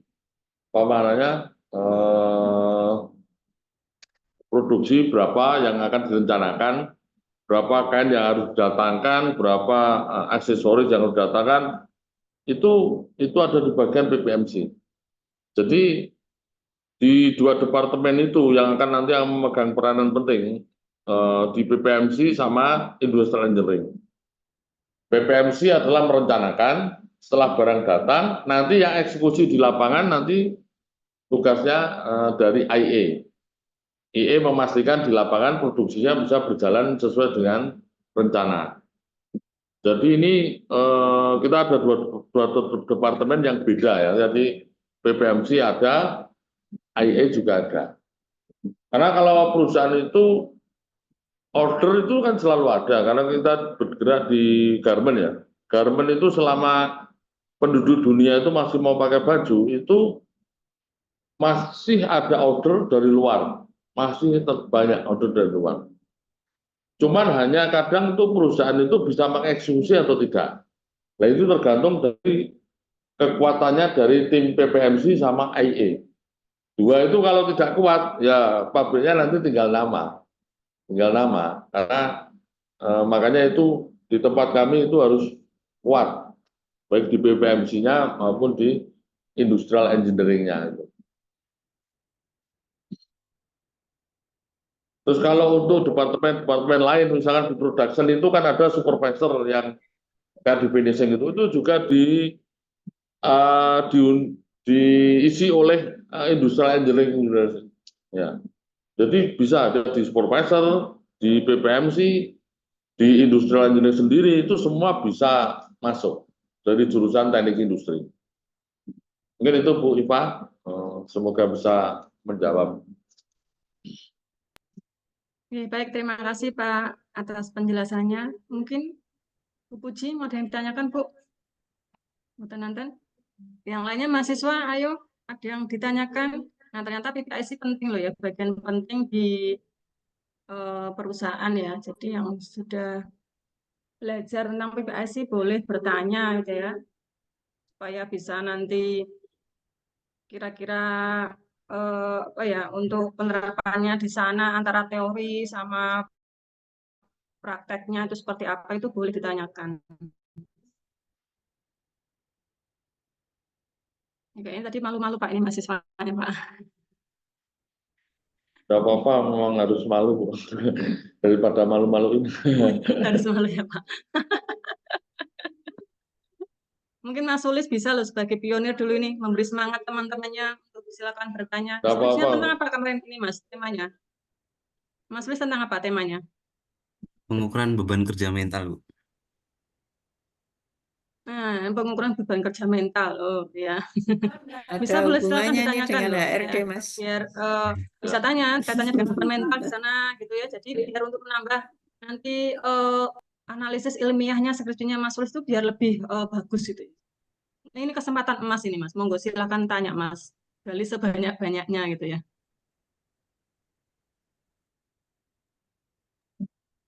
Atau mungkin nanti dari pihak Pak Iqbal. Nah, dari yang psikologi ini Pak, kira-kira dengan melihat pandangan pertama kalau mau wawancara itu apa sudah terlihat tipenya orang ini seperti apa gitu Pak? Ya nanti ini mahasiswa kami juga bisa mendengarkan gitu ya. Dari pandangan pertama itu sudah bisa langsung klik gitu. Enggak, supaya bisa langsung klik harus triknya seperti apa gitu Pak ya, supaya nanti bisa langsung ada langsung kayak jatuh hati gitu Pak.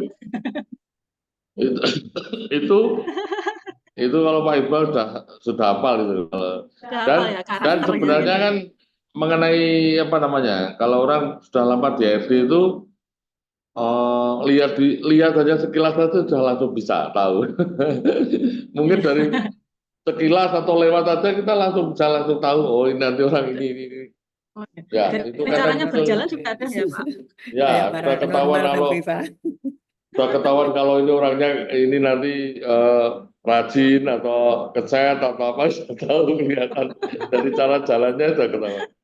Karena kan sebenarnya kalau dari sisi psikologi itu mungkin setiap orang itu kan memancarkan auranya sudah ketahuan.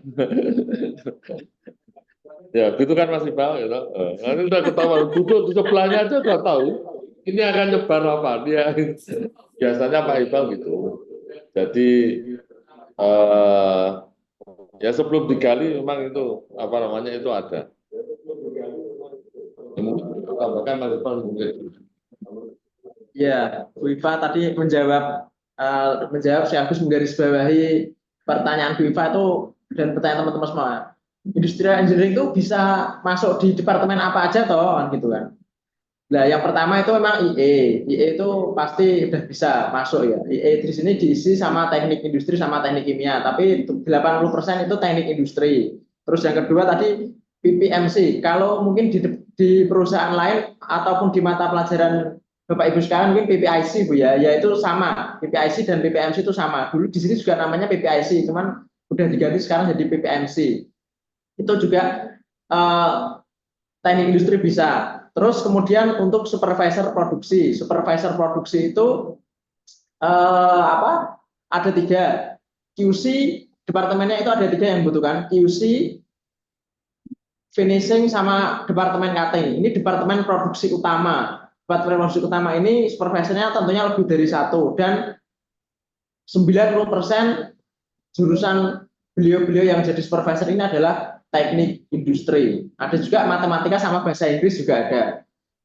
Terus juga di sini juga ada line planner. Plannernya itu sebenarnya masuk di departemen IE, cuman tugas utamanya itu ngeset atau merencanakan produksi dari awal sampai akhir, biasanya itu misal produksi 1 tahun itu nanti juga termasuk direncanakan hari liburnya kapan, terus apa namanya, cuti bersama waktu lebaran kapan, cuti bersama Natal kapan, itu juga diperhitungkan dan itu menjadi line planner, dan line planner ini biasanya harus teknik industri.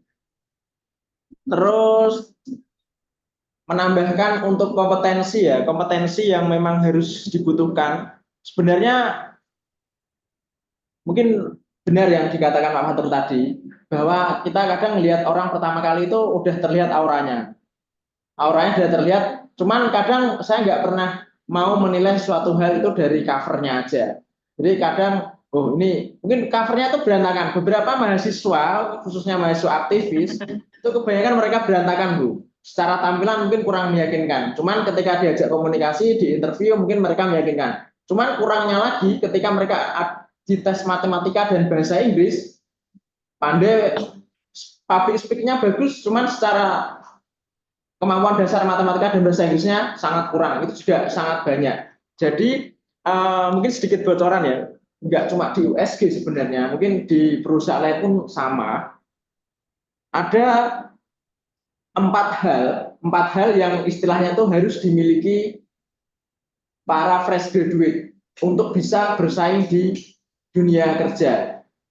Widya Mataram ini sedikit istimewa bagi saya karena beberapa kandidat yang saya interview itu mereka sudah pernah bekerja, Bu. Ada yang gap year, ada yang pernah jadi operator operator produksi atau operator ngelas, ya ada yang operator ngelas kemarin juga ada. Itu menjadi modal tersendiri atau menjadi daya beda untuk teman-teman Widya Mataram ini masuk ke dunia industri. Mungkin misal dari Undip gitu, dari UNS, dari UNES, mungkin mereka masuk ke sini kan mereka fresh graduate, benar-benar fresh graduate dalam artian mereka dulu masuk kampusnya langsung lewat SBMPTN, ujian mandiri maupun SNMPTN. Tapi bedanya dengan universitas swasta, khususnya Widya Mataram, mereka ada yang gap year. Gap year dalam artian mereka sudah pernah bekerja dulu nih, entah setahun, entah 2 tahun, entah 3 tahun, dan itu menjadi modal awal mereka, modal utama mereka.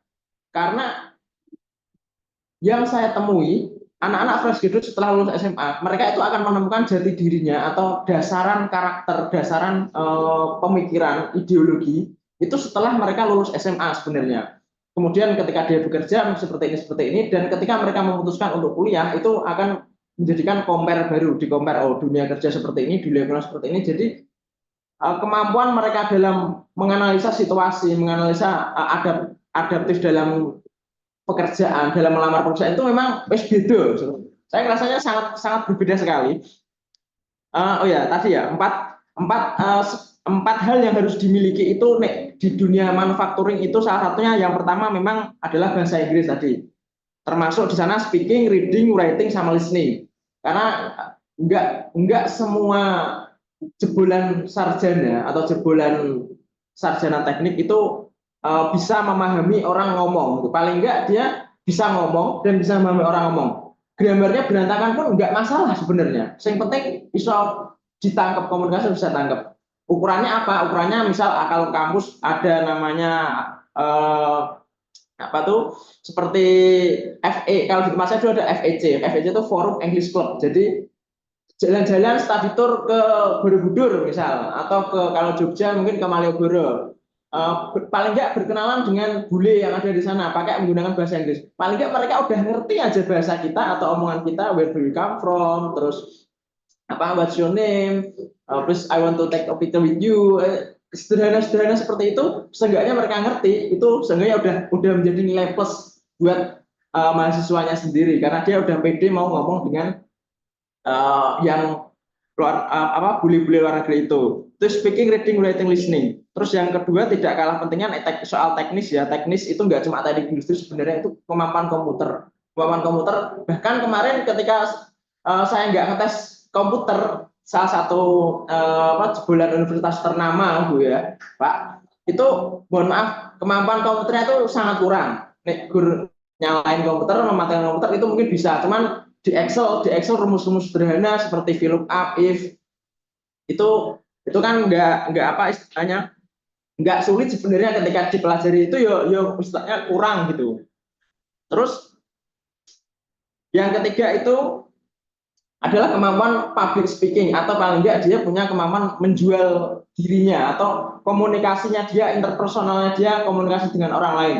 Karena ada beberapa kandidat itu yang istilahnya tuh pikirannya itu menganggap dirinya itu adalah pusat tata surya, Bapak Ibu. Jadi pusat tata surya ini ya istilahnya ini I amness, bahasanya seperti itu. I amness itu gimana ya? Ya seperti kayak aku ingin ini seperti itu. Jadi sebaiknya itu perlu di apa, dan itu bisa diasah di organisasi. Yang terakhir itu adalah analitis critical thinking ya. Analisis ini terkait dengan apa yang disampaikan Pak Haryono tadi. Sebenarnya teman-teman fresh graduate yang udah masuk dan keterima kerja di sini, training pertama mereka itu sebenarnya adalah observasi. Observasinya di mana? Observasinya itu di produksi. Produksinya karena di sini produknya adalah baju ya, otomatis produksinya adalah menjahit. Misal dianalisis satu orang ini dia melakukan kesalahan apa, kok bisa tidak efektif jahitannya, atau jahitannya kok salah, atau kualitas jahitannya kurang tepat, itu kenapa? Jadi berpikir analitis critical thinking ini penting dalam technical pekerjaannya, dan ini kadang perlu diasah, dan nggak semua orang yang lulusan sarjana itu paham itu.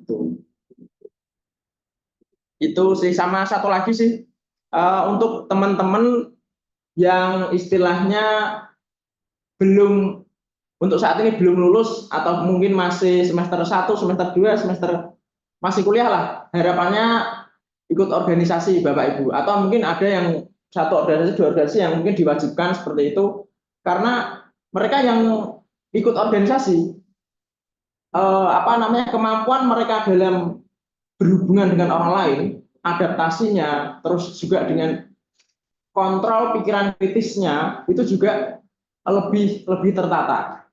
Misal anak-anak organisasi itu memang kritis, tapi jika dia benar-benar ikut organisasi dan mendalami, kritisnya itu biasanya terarah, nggak asal komplain, nggak asal istilahnya kritis tapi nggak pernah ada solusi, cuma kritik doang, itu nggak. Biasanya ada solusi di sana, atau ada opsi yang lain yang bisa dia tawarkan seperti itu. Jadi mungkin untuk organisasi itu bisa ditekankan untuk nek iso kudu melu organisasi, walaupun organisasi nek iso ya BEM, kalau bisa ya DPM, apa di sana mungkin ada senat, DPM, BEM, Kamar Warga Mahasiswa dan sejenisnya, mungkin ada HMJ atau kami atau HMI atau IMM, PMII, apapun itulah. Yang penting organisasi, yang penting dia belajar, nggak cuma karena di sini nggak cuma IPK bagus, IPK 36, 37, oke itu bagus. Cuman isinya seperti apa? Kan ukuran isinya tuh bukan dari IPK, isi seseorang bukan dari IPK, tapi bagaimana dia bisa menawarkan dirinya, bagaimana dia bisa bekerja, beradaptasi, produktif, dan yang pasti bisa diterima di lingkungan kerjanya dimanapun itu. Mungkin cukup itu sih Bapak Ibu dari saya. Mungkin jika ada yang ingin ditanyakan, monggo. Mungkin ada tambahan ya sedikit. Saya nggak tahu kalau untuk di Jawa Mataram itu apakah ada sebelumnya mahasiswa itu dididik tentang latihan LKMM atau latihan kepemimpinan mahasiswa atau bagaimana, terus ataukah ada kewajiban untuk itu organisasi seperti yang tadi Mas Bal katakan. Karena memang ya itu kalau di tempat kerja itu memang sangat dibutuhkan sendiri sekali. Karena tidak hanya lulusan IP-nya tinggi aja cukup, itu kadang kita tunda. Bahkan saya pernah lihat itu di sini itu orang IPK-nya kurang dari 3, tapi karena dia pernah ikut organisasi, kemampuannya bagus, dia bisa di pimpinan. Tapi kalau ada juga yang IP-nya cum laude, itu saya minta untuk mimpin meeting malah nangis, tidak berani. Nah ini kan ini makanya kemampuan di organisasi itu juga penting juga dimiliki ketika mahasiswa. Jadi tidak menjadi mahasiswa yang kupu-kupu, kuliah pulang gitu ya. Tapi kan itu ada latihan organisasi lah di Bagus tuh kalau misalnya diwajibkan. Mahasiswa tidak lulus kalau tidak ada pernah ikut organisasi minimal 1 ya. Mereka otomatis mau tidak mau kan jadi ikut. Seperti dulu waktu saya kuliah kan saya juga diwajibkan. Bahkan kalau saya dulu itu wajib militer. Harus masuk di Magelang, dididik selama 1 bulan, diajar. Oh, nah, jadi kan mentalnya itu jadi kuat. Sehingga tidak mudah cengeng apabila nanti itu ada masalah atau apapun, itu tidak mudah ngambek. Jadi orangnya tetap kuat menghadapi tekanan dan juga memiliki kemampuan untuk berbicara, untuk leading orang kan itu karena sudah terlatih di dalam suatu organisasi. Jadi mungkin jadi ketua HMC atau jadi UKM kan mungkin banyak. Unit kegiatan kalau di Widya Mataram ada banyak sekali UKM, mahasiswa wajib masuk ke UKM. Kalau tidak lulus. Nah saya dulu kalau tidak ikut latihan militer atau tidak ikut UKM tidak bisa lulus. Waduh, jadi mau tidak mau saya harus ikut organisasi. Tapi memang saya lihat hasilnya setelah lulus itu baru terasa. Oh jadi teman-teman saya itu yang organisasi ketua organisasi itu ternyata dia memegang peranan penting.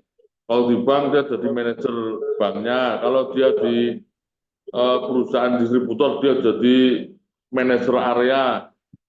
Jadi ternyata saya lihat orang-orang teman-teman saya yang dari organisasi itu dia memiliki posisi-posisi penting di perusahaannya masing-masing gitu Pak. Jadi itu mungkin tambahan dari kami. Oke, terima kasih.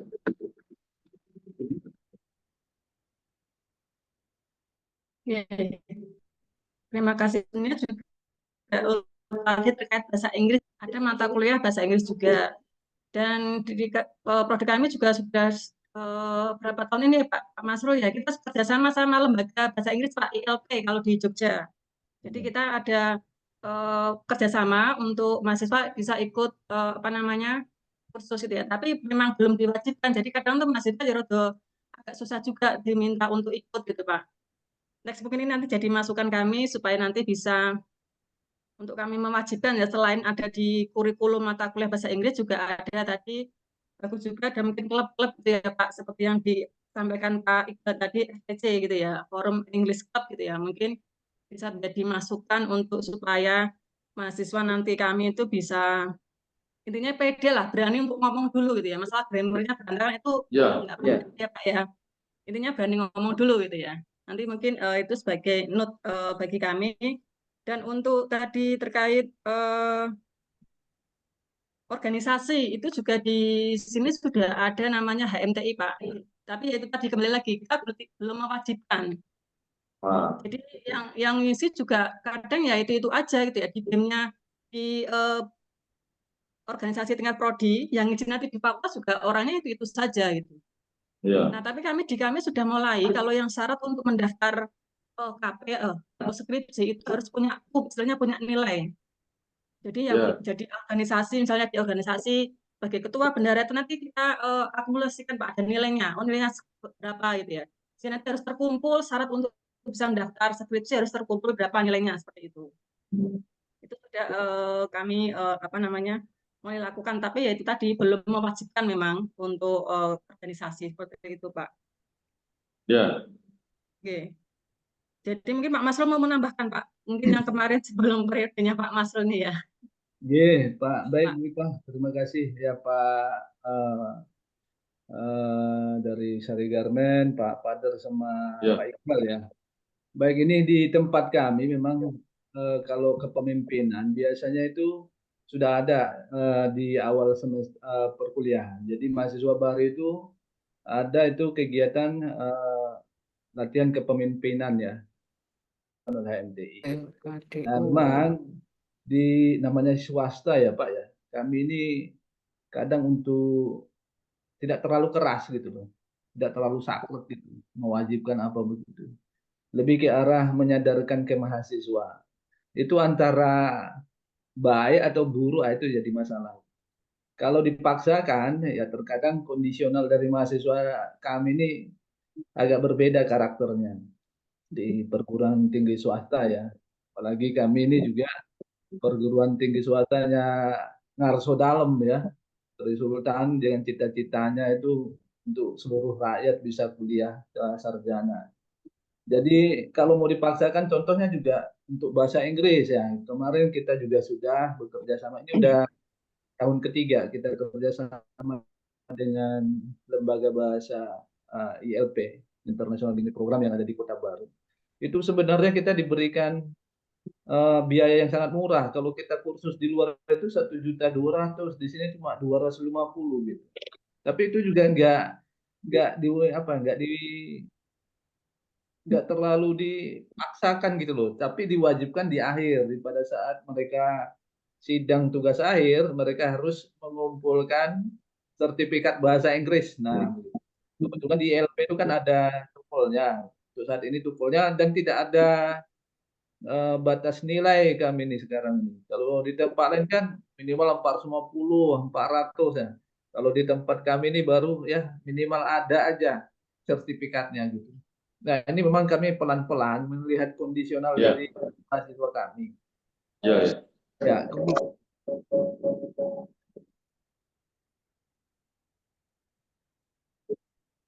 juga saya buka kesempatan untuk mencari seminar-seminar online itu kan sekarang banyak.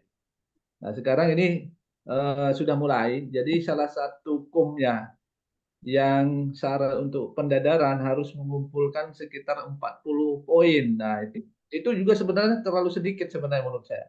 Kalau perlu harusnya 100 poin gitu. Cuma saya lihat mahasiswa saya ini loh, 40 aja sudah bagus rasanya seperti itu. Jadi mereka itu saya selalu share di grup mahasiswa itu ada pelatihan-pelatihan gratis gitu ya. Termasuk quality control, Six Sigma, itu kan banyak itu pelatihan-pelatihannya. Jadi yang murah-murah Pak, yang murah meriah. Ya. Kalau sudah jutaan tidak kuat nih. Paling 250 aja sudah mikir nih, nggak bisa diikuti oleh mahasiswa. Ya gitulah kondisional kami.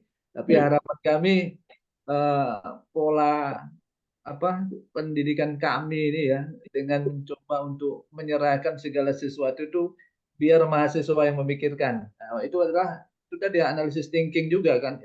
Mereka butuh enggak. Jadi kita selalu hanya ingatin ini kamu perlu bagus, ini perlu gitu aja. Akhirnya kembali ke mereka yang memutuskan gitu. Yang memahami kondisional mereka. Ya memang gitulah kami Pak. Terima kasih ya Pak masukannya. Mudah-mudahan mahasiswa yang ada sini bisa memahami apa yang kami inginkan sebenarnya. Tetapi tidak terlalu kencang kami mengikatnya, ya kami serahkan kepada mahasiswanya. Ya. Gitu. Alhamdulillah saya juga senang ternyata alumni kami ini beberapa tahun terakhir bisa bergabung di Sari Garmen. Gitu. Ya. Terima kasih Pak ya. Baik, Pak Masrul. Terima kasih. Mengenai untuk kondisi di sana ya mungkin yang lebih tahu dari dosen-dosen, monggo diaturlah, disesuaikan karena kan kita kan ya mungkin dengan cara-cara yang lebih halus atau apa yang itu monggo lah. Karena kan ya memang dunianya kita sama mahasiswa sekarang itu kan memang beda. Nah saya dulu kan dipaksa kan itu, kalau tidak mau itu bisa. Nah sekarang kan kadang itu memang tidak bisa disamakan seperti dulu zaman saya sekolah. Jadi ya monggo lah nanti dari strateginya bagaimana. Yang penting satu hal Pak, dengan forum seperti ini ada Ungaran Sari Garmen ketemu dengan mahasiswa saya, ya kan? Nah, setidaknya mereka jadi oh ya dunia kerja seperti itu. Jadi apa yang diajarkan dosen itu ya ternyata kan memang seperti itu. Sama seperti kita ya. Kalau sama orang tua ngajari kadang bandel ya, membangkang gitu. Lebih tahu gitu. Tapi pada akhirnya tadi juga Pak Padar ya tadi ya, dulu kuliah juga nggak paham kenapa harus begini. Tapi setelah dunia kerja, oh ya ternyata begitu. Memang kayaknya dunia itu ya seperti itu hidupnya gitu. Iya. Memang kadang kita harus ajarkan bahwa apa ya namanya, dunia itu keras. Kalau kita itu tidak keras, dunia akan kejam sama kita. Jadi memang kita harus tanamkan itu apa namanya tidak boleh lembek, ya. Karena lembek itu ya berubah pikiran atau mati, change or die, berubah atau mati. Karena kalau lingkungan industri kita tidak kuat, ya nanti pabriknya tinggal nama, tinggal nama, korbannya ribuan orang. Kalau sudah ribuan orang menjadi korban, berarti kita kan justru nanti kita jadi lebih jahat kan. Jadi kita kadang kerja itu kan bukan untuk penjahatin orang, tapi kita tuh untuk menyelamatkan ribuan orang yang dia mencari nafkah di sini. Ini hajat hidup orang banyak. Makanya kita kadang ya kita harus tanamkan bahwa kita kadang keras itu bukan karena kita jahat, enggak. Justru karena kita itu ada upaya untuk menyelamatkan rezekinya orang banyak yang sedang bekerja di sini. Jadi itu memang ya sedikit ada seperti itu. Oke, benar Pak. Terima kasih Pak. Oke.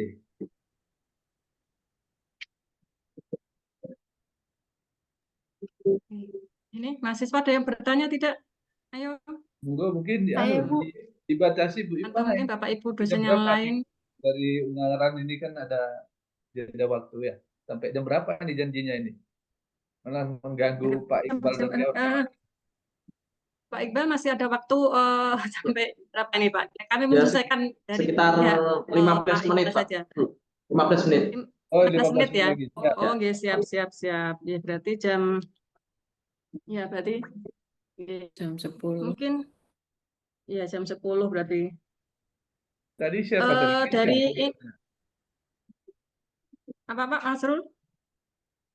Itu Kaisa bertanya, Kaisa. Kaisa mau bertanya? Kaisa, boleh, Iya, silakan. Bu. Ya, silakan. Open kamera. Silakan, biar Pak Iqbal bisa menerawang nih kira-kira ya Pak Iqbal ya. Nanti kira-kira bisa di Ini generasi Z Iya, ini. generasi Z ini jadinya Jadi ini kartun, model IT. fotonya ya Pak ya. Sudah dibuat kayak gitu. Ya, silakan Mbak Kaisa. Oh, gelap. Gelap, Bu. Ya. Udah nggak apa-apa, Iya. gelap. Enggak apa-apa, Mas ya. Jadi ya. Baik, terima kasih. Selamat pagi sebelumnya. Ya, pagi. Saya Kaisa Salsabila, mahasiswa dari Teknik Industri Universitas Widya Mataram. Saya ingin bertanya, untuk mengetahui lebih lanjut tentang program kerja praktek di perusahaan ini, apakah perusahaan menyediakan pelatihan atau orientasi awal untuk mahasiswa kerja praktek agar mereka dapat beradaptasi dengan cepat? Baik, itu pertanyaan saya. Terima kasih. Ya memang apa namanya, untuk kerja praktek ini nanti memang kita tuh masih menggodok ya untuk kurikulumnya, karena kan gini, kita itu di perusahaan itu kan diaudit dari buyer. Jadi buyer itu kan ngaudit, kita juga dimonitor sama perusahaan itu, sehingga apa namanya ya, ada satu ketentuan khusus yang kadang itu mahasiswa itu yang kadang tidak boleh masuk ke dalam lingkungan perusahaan karena ada suatu syarat-syarat yang harus kita penuhi. Tapi pada dasarnya perusahaan sendiri itu sebenarnya tidak ada masalah. Perusahaan sendiri tidak ada masalah, cuman hanya ada suatu ketentuan dari buyer itu yang harus kita penuhi. Dulu pernah kita buka PKL, ya. Orang masuk ke dalam sini, mahasiswa itu banyak di sini, tiba-tiba ada datang audit. Ya, dia akan ngecek ini mana dia harus ikut, dia harus dilindungi dari ini macam-macam peraturan, sehingga kita saat itu kan memang belum siap. Ya ini kan memang kita masih diskusikan dengan tim rekrutmen pusat kami, karena ini menyangkut di Ungaran, Tongol, Prihapus. Untuk praktek itu kan memang karena membutuhkan waktu cukup lama kan di situ kan.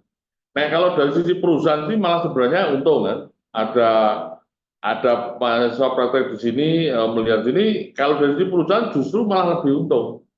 Ya saya sendiri sangat senang bahwa itu bisa membantu. Cuman hanya ada ketentuan-ketentuan di sisi yang perlu kita atur supaya tidak benturan dengan ketentuan dari audit buyer, dari buyer.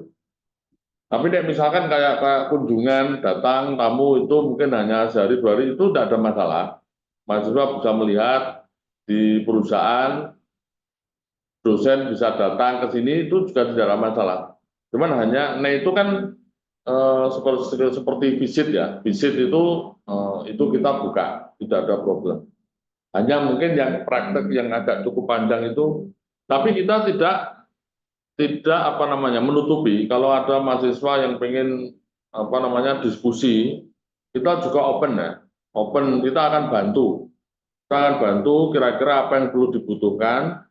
Ada pertanyaan dari mahasiswa atau apapun yang kita bisa bantu semaksimal mungkin, kita akan membantu adik-adik ini dari tim mahasiswa, baik dari universitas manapun kita terbuka.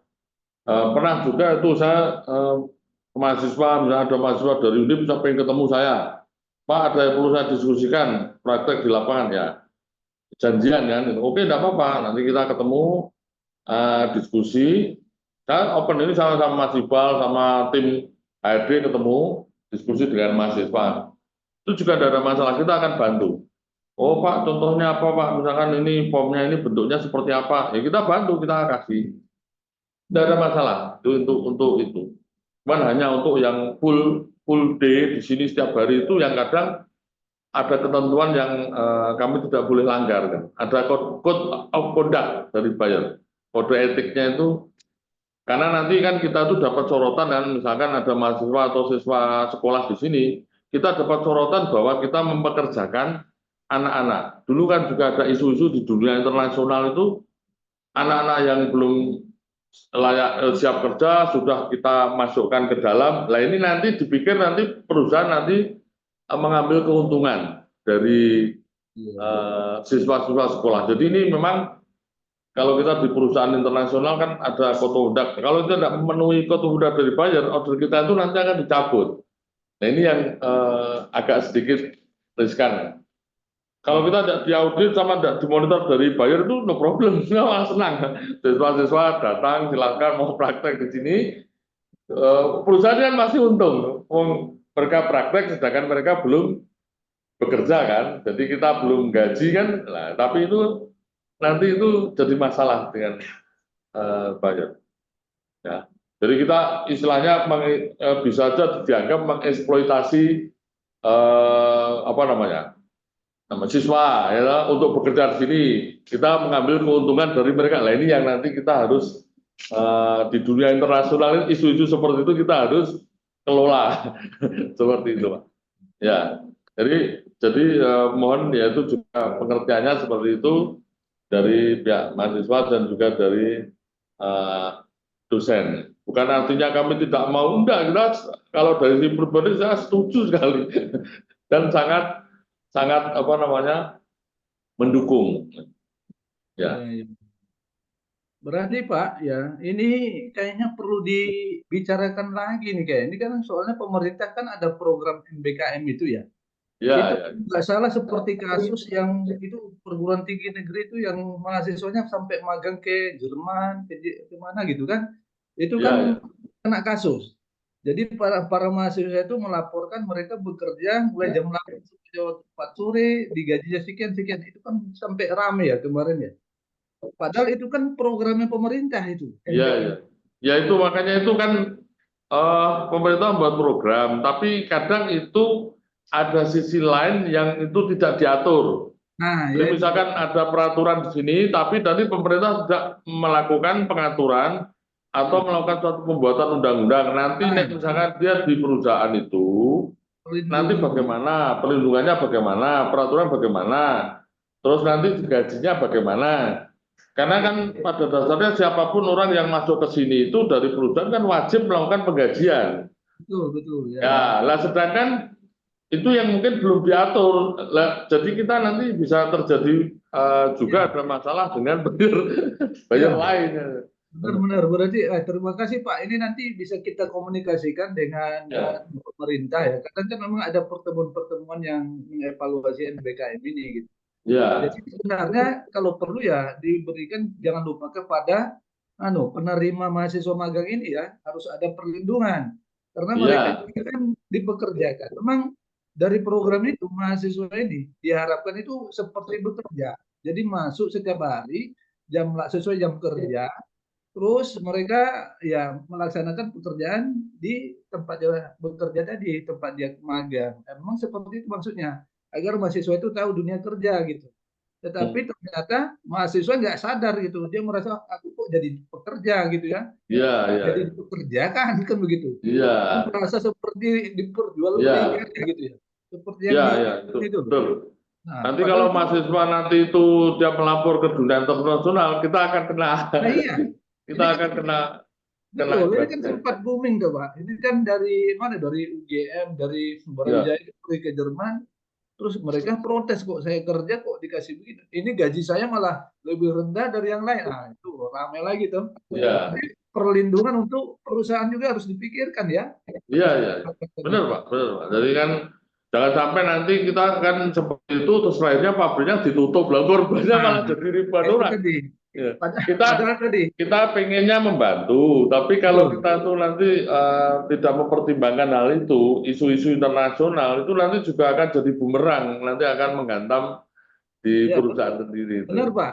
Tadi pikiran saya ya, mungkin perusahaan ini nggak mau terima mahasiswa karena apa? Mengganggu atau apa gitu. Maka tadi saya mau lanjutkan pertanyaan saya. Saya mau menyampaikan kepada pihak Sari Garmen bahwa sekarang KP-nya mahasiswa saya ini boleh masuk setiap hari jam 8 sampai jam 4 sore gitu. Tapi ternyata yang ditakutkan yaitu tadi ya bermasalah perusahaan ya. Iya. Oke Pak, terima kasih masukannya. Nanti saya suarakan itu masalah itu dari ya penyelenggara. Iya Pak. Iya Pak. Terima kasih. Ya, Bapak. Oke, baik Pak, terima kasih atas penjelasannya. Nggih. Jadi mungkin ada beberapa yang bisa saya catat dari mungkin Pak Iqbal ada yang mau disampaikan lagi Pak, karena nanti atau Pak Fajar nggih. Mungkin closing statement Pak, closing statement dari pihak USG Pak, bagi mahasiswa kami dan untuk mungkin kepada mahasiswa, kami berharap mahasiswa itu kedepannya itu memiliki semangat juang yang tinggi, karena kan nanti generasi penerus kita itu adalah terletak di rekan-rekan mahasiswa ini. Jadi kalau mahasiswanya tidak kuat, nanti berarti nanti kelanjutan bangsa ini pun juga tidak akan menjadi lebih baik dibandingkan sekarang. Jadi kami memiliki harapan yang besar. Nanti mahasiswa ketika di lingkungan sekolah itu belajarlah yang benar-benar ya serius dan juga memiliki semangat juang yang tinggi, memiliki semangat yang tinggi untuk membangun bangsa ini. Bukan hanya untuk kepentingan sendiri, tapi untuk kepentingan bangsa dan negara. Apa yang kita lakukan ini bukan hanya untuk individu, tapi kita harus memiliki semangat untuk membangun bangsa. Kita jadi orang yang harus bisa menjadi orang yang berguna bagi nusa, bangsa, negara, agama, keluarga, bukan hanya untuk sendiri. Makanya nanti perlu itu ditekankan semangat juang yang lebih baik. Mungkin itu dari kami. Saya juga minta dukungan dari Bapak Ibu dosen untuk memberikan semangat yang lebih baik. Mungkin saya sampaikan. Saya mohon maaf apabila ada kata-kata, tutur kata kami yang salah atau tidak berkenan di hati semuanya dari dosen ataupun mahasiswa. Saya mohon maaf yang besar-besar. Demikian yang saya sampaikan. Terima kasih. Terima kasih Pak. Baik, terima kasih Pak. Ini sangat berarti bagi kami ya masukan dari PT UNAN Sari Garmen. Semoga nanti kurikulum kami ya yang ini juga karena ada kurikulum baru bisa kami tinjau untuk bisa nanti kita istilahnya apa ya sesuaikan dengan kebutuhan dunia industri seperti itu. Dan mungkin kita dokumentasi dulu, Bu Intan. Jadi, mohon izin Bapak Ibu, teman-teman semuanya, kita dokumentasikan acara pada hari ini. Bisa open cam mahasiswanya? Monggo mahasiswa bisa open cam. Siap. Siap, Pak Hartono. Yang lainnya silakan open cam teman-teman, monggo. Ya, sekarang kita mulai untuk sesi dokumentasinya. 1, 2, 3.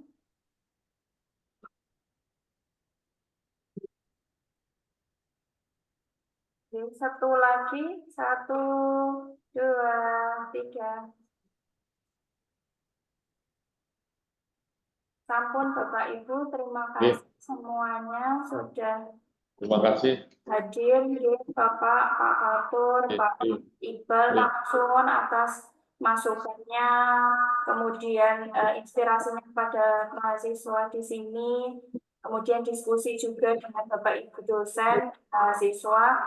Kami mohon izin juga Bapak, jika berkenan nanti kita bisa bertemu, mungkin berdiskusi juga. Kami membutuhkan kuesioner pengguna lulusan hotel yang diisi oleh pimpinan dari perusahaan. Ngoten Pak. Terima kasih, Pak. Ya, Terima kasih Pak. Terima kasih juga. Terima kasih Pak. Sampai jumpa. Assalamualaikum warahmatullahi wabarakatuh. Waalaikumsalam. Assalamualaikum. Untuk mahasiswa dan Terima dosen kasih. jangan ditutup dulu. Untuk mahasiswa dan dosen jangan ditutup dulu dan jangan keluar dulu. Ya, untuk dosen dan mahasiswa mungkin perlu kita ngomong-ngomong dulu. Ya, atau mau ditutup? Ngomong dulu nggak apa-apa. Ya, jadi mumpung ada mahasiswa juga, ya, saya sampaikan. Inilah tadi salah satu contoh dari apa yang dibutuhkan di dunia kerja terkait dengan kurikulum dan sistem pembelajaran kita. Ya, satu yang menjadi modal harus ya, itu memang kalau nanti mahasiswa ke dunia kerja itu adalah satu kompetensi